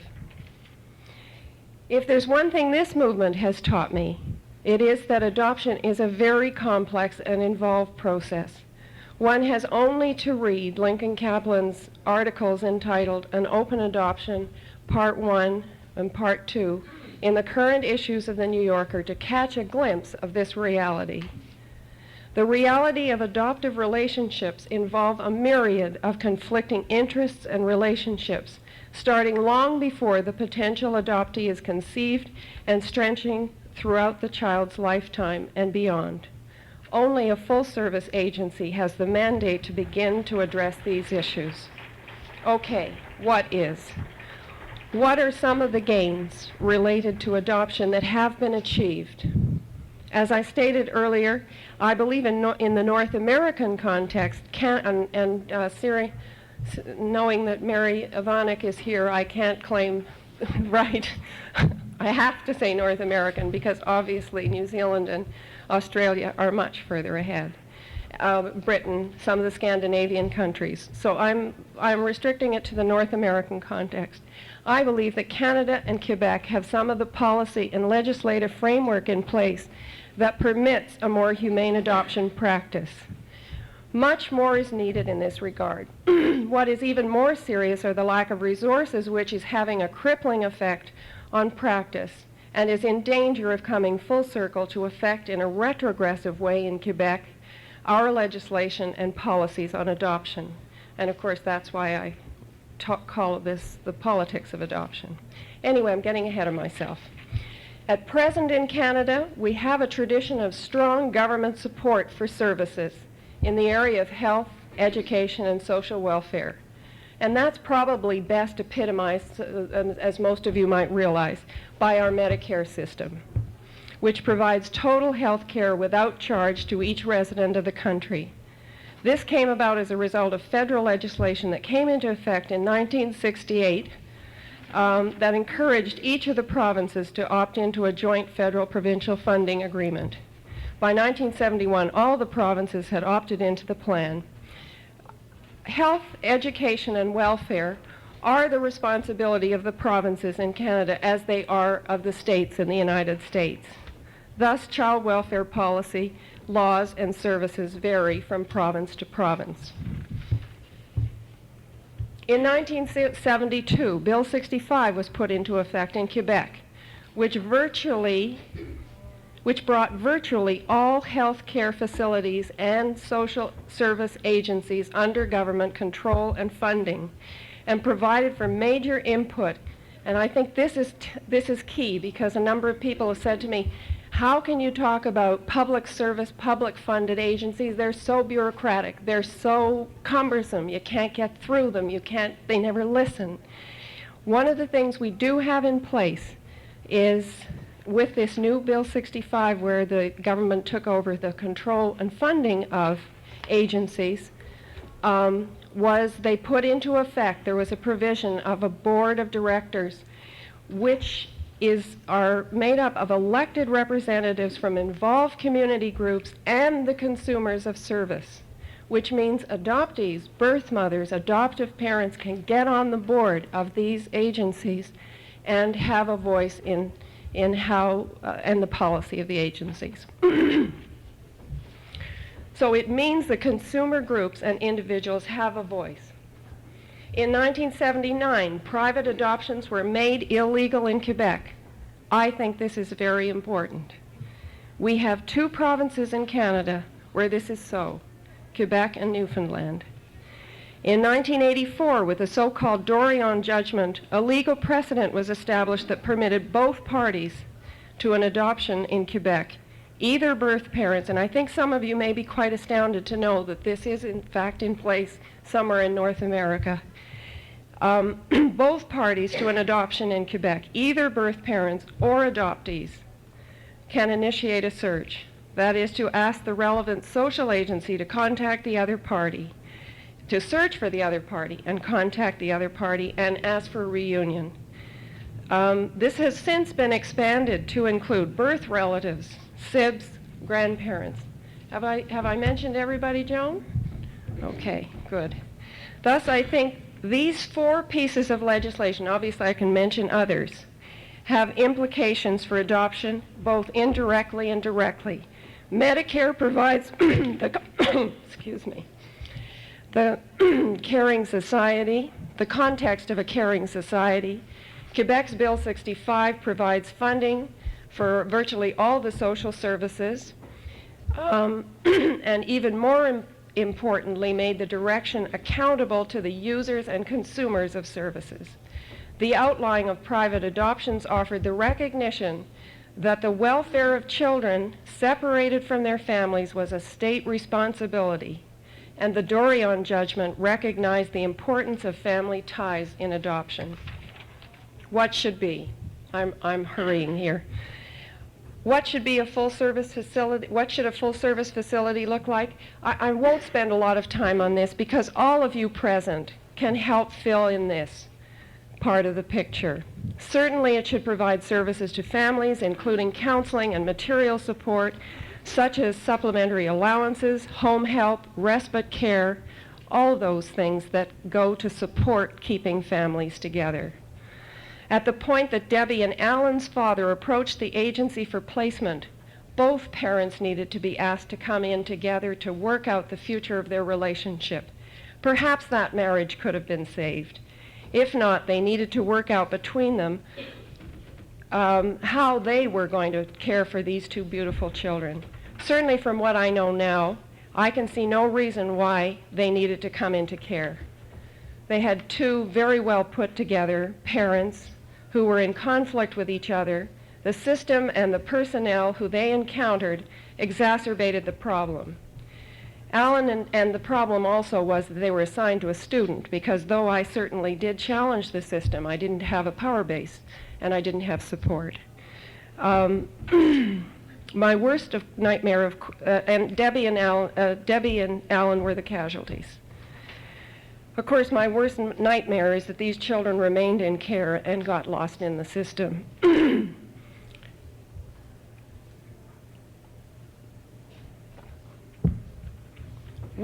The list of services that are needed in a full-service agency is very extensive. Others at the conference have addressed this. Ken Watson, Joyce Pavo, earlier Randy. A number of you have been able to list what these should be. Jim certainly has alluded to them, and so has Martin. What I do want to highlight, however, 4 areas, and I'll do it quickly. I'd like to quote from Carol Anderson's enthusiastic account in the decree of her trip to the Adoption and Permanent Care Conference in Melbourne, Australia, in November-December 1988. It was inspiring, she writes, to listen to the many professionals from other countries who eloquently described the importance of keeping families together and who regarded parents' single status and financial distress as indicators of the need for special societal supports rather than as excuses for separating families. It was inspiring to hear them speak of the importance, when families have irretrievably broken down, of keeping children in contact with their birth families through continuing exchange of information and personal visits. The first tenet has to be directed at keeping families together. And if they cannot live together, to keep the birth bond alive. The second is, and must be, that there be access to parents who might be suitable substitute parents regardless of their ability to pay for that responsibility. The third principle is to provide extensive numbers of groups. I can't emphasize enough the importance of groups in agencies. Groups of prospective parents who meet triad members, self-help groups of foster parents and adoptees, self-help groups of birth parents, and self-help groups of adoptive parents, and parents of special needs kids.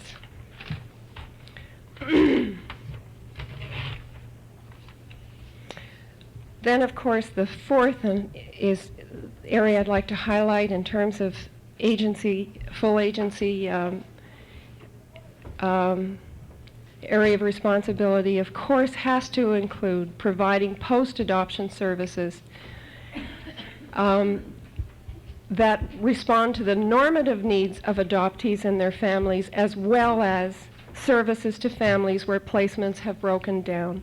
And I wanted to say parenthetically that it's my firm belief that all social workers who are doing placements must be involved in protection work, as they must see the results of some of their placement decisions. Many of these placements break down, and some of them in abuse and neglect, and they come back through youth protection. And the people that made the placements in the first place should be also the ones that have to pick up the pieces. Back to Quebec. As I indicated earlier, some of the gains we've made are in danger of being lost. In the face of a mounting provincial deficit, there have been widespread cuts in health and social services, and more are anticipated. In addition, we have unconscionably long waiting lists of children waiting for verification of potential abuse and neglect, which thus there has been, or this has led to, a revival of interest in having the private sector provide some of the services involved in adoption placement. For the present, the discussion centers around the use of private practitioners to undertake adoption home studies for out-of-province and out-of-country adoptions. You know, of course, why wouldn't we start there? They're not citizens of our country. This, of course, is the thin edge of the web, leading back to a fragmented care at best. It seems to me that it's very important we redouble our efforts to counter this movement, and I'd like to start by analyzing the waiting list of children in need of protection. I think that many of them will turn out to be placements that went wrong. The face of adoption in the future, I'm not going to say very much about that because my time is up. Just to say very quickly, we have to recognize there's a whole new population of children that are going to need to be served in the future. AIDS babies, crack children as a result of crack and fetal alcohol syndrome babies are already coming in great numbers. Many, many more older special needs children will need our protection and care. Finally, with records being open and open adoption receiving wider acceptance, it's my belief that the boundaries between adoption and foster care will be much more blurred, and adoption as we know it now will disappear. Thank you.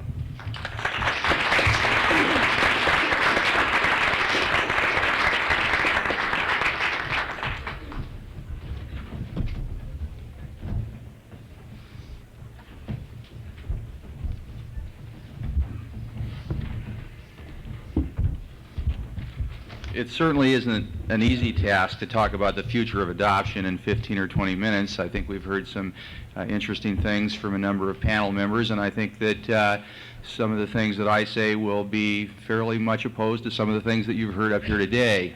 I'm going to talk for a few minutes about where adoption has come from, where I think it is going.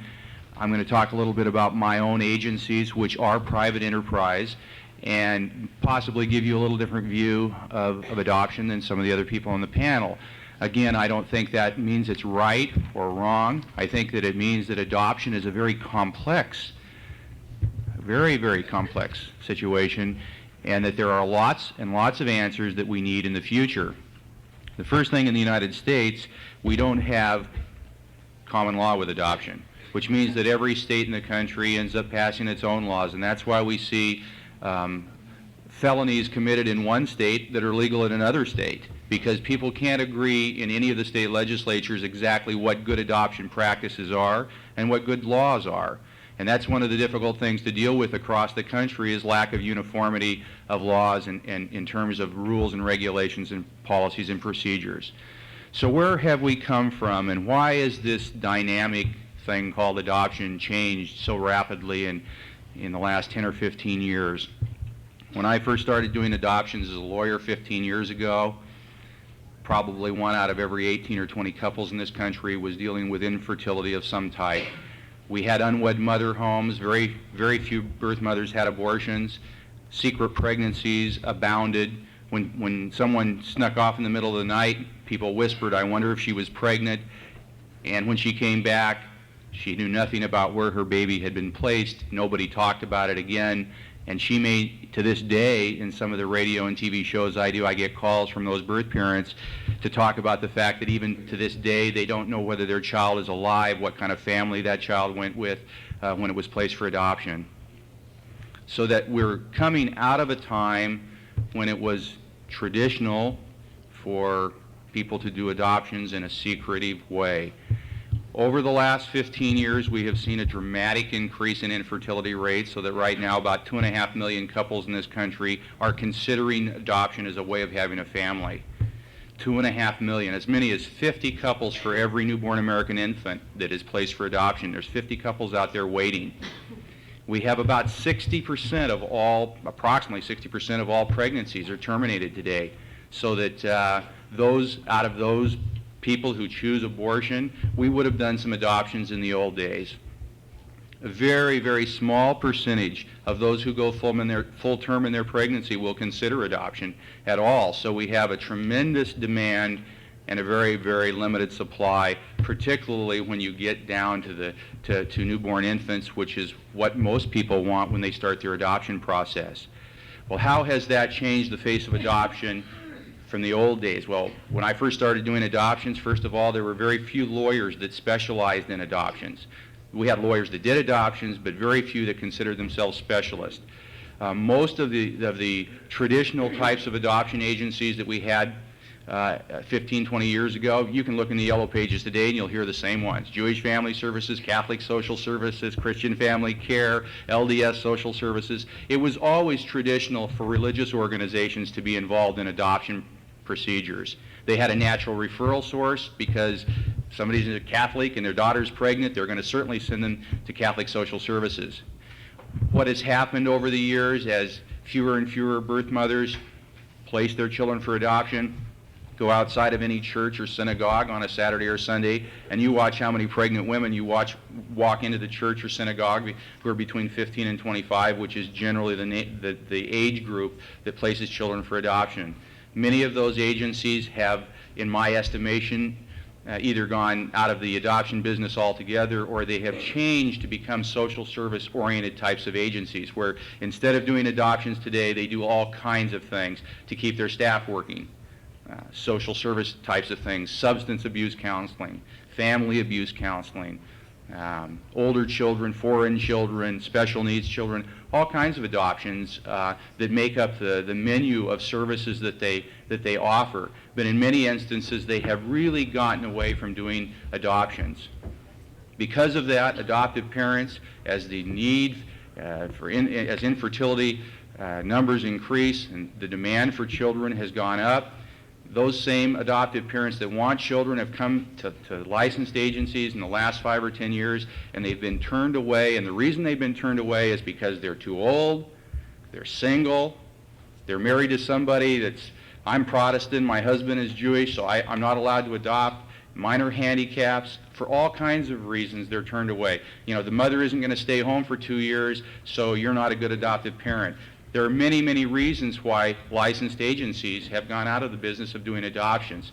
So most of those adoptive parents have turned elsewhere, and I think that for the first time in this country, in the last probably year or two, we see now more independent adoptions than we have from licensed agencies.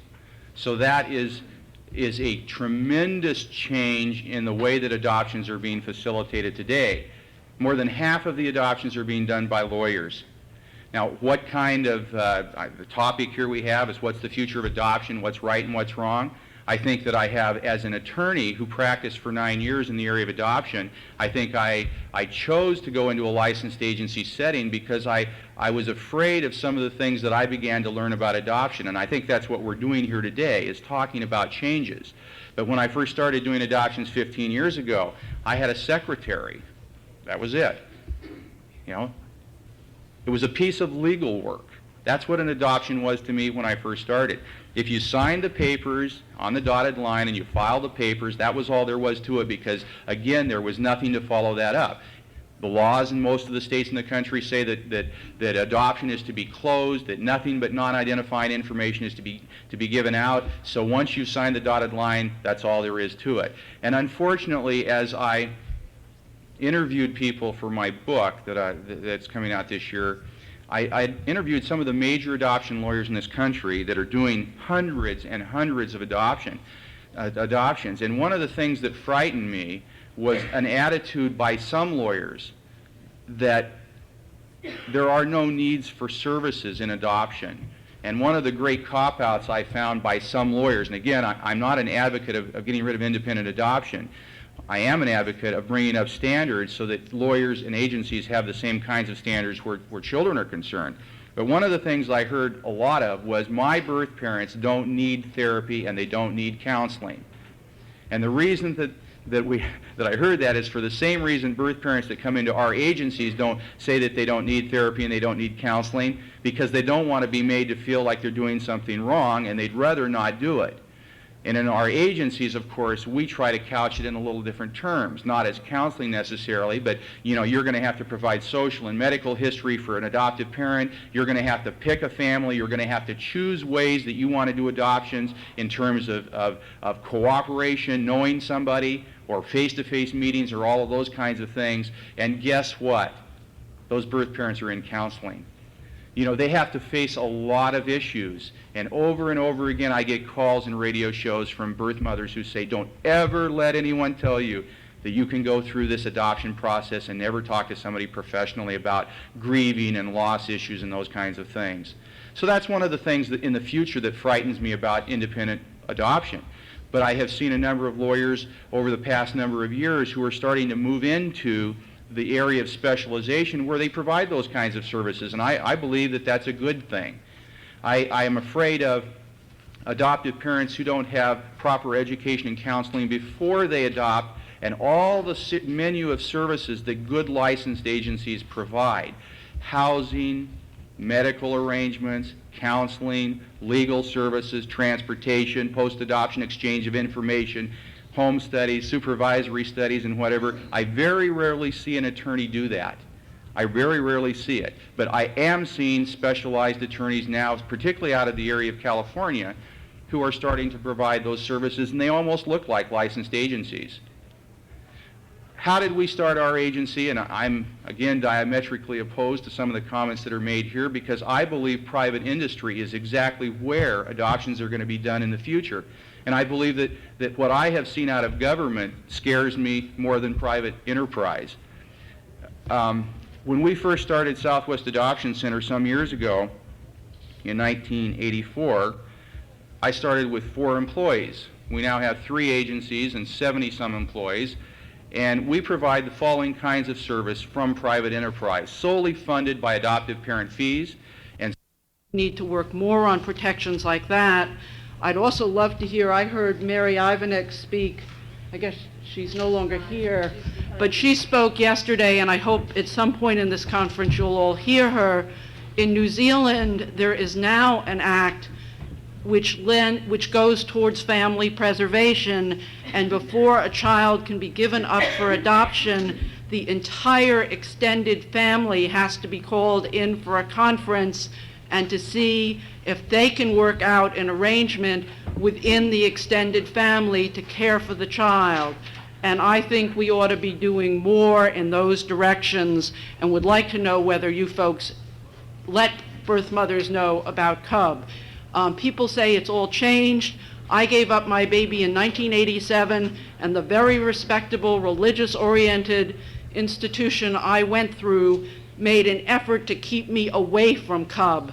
And I think if they hadn't done that, I wouldn't be here today. And I think it's very important that birth mothers get different support than they're getting now.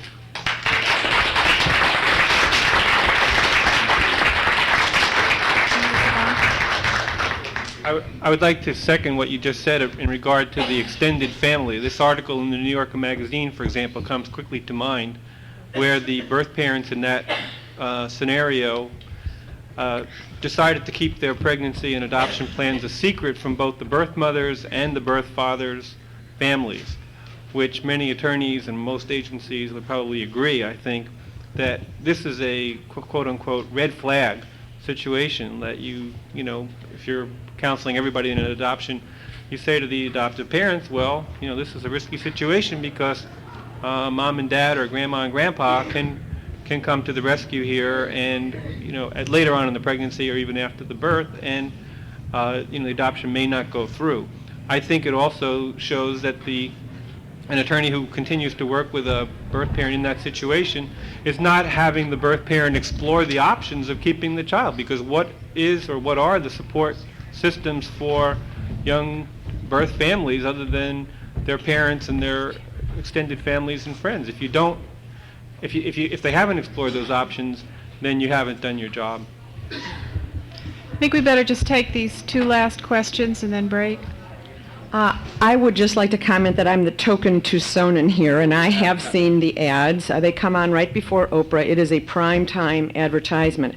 But I'd like to make some just general comments. I don't find your particular ad offensive.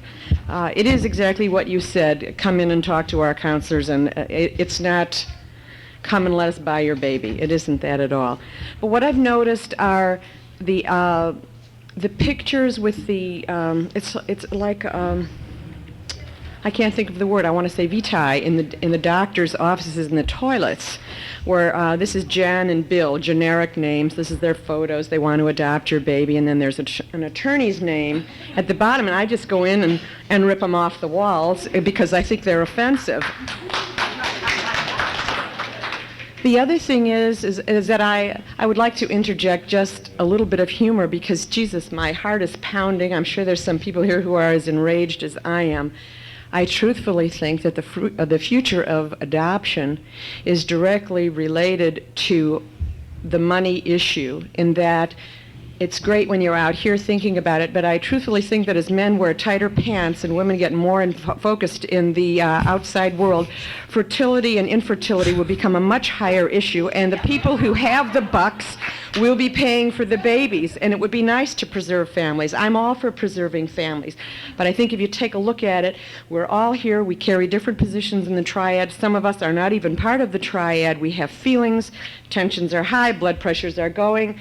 But I think the reality is that 10 years down the line, where it costs you $17,000 to get a healthy white baby non-mutant Ninja Turtle child, will be $30,000, and only those people who are massively out in the workforce who can find the money will be the ones who are the quote-unquote healthy adoptive white parents. Whether or not they stay married is no big issue. Someone commented here about how we try to put these children into two-parent homes. I know there are plenty of people here whose original families, there was only one parent, and when they find their child, there is only a one-parent family there now, too.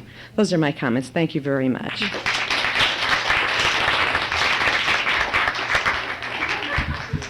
I I know everybody's getting antsy, so I'll try to be quick. I'm an adoptive parent, and I just thought in looking at this future of adoption, I think that adoption is going to be part of our society, and we need to work with it. And I feel that there are areas that are really lacking, and I'm concerned about adoption agencies that say that they provide these services, and when in fact they're really token services to the adoptive families. Many of the families end up with problems that are very severe, that the parents are not qualified to handle. The education has not been there. The support is not there. And these families want to do the best for the child, and they don't know what to do, and they don't know where to go. I think we're going to need to look at financial help for adoptive families. It gets very expensive. And when there's a problem and some of these families are struggling and some of the kids are struggling, they really end up testing all of our systems, the education system, our mental health system, our juvenile justice system. And we really need to put the money in to avoid that and to help these families and these kids to be better off. The Child Welfare League now is trying to get more federal money for post-adoptive services. I haven't seen any information here, but there are committees looking at it, and we can write to our legislators to try and get more money in that area, because I think we just need help there also. Thanks. Thank you all very much. We're being kicked out because there are hundreds of starving people outside who want to eat their lunch in here. Thank you very much.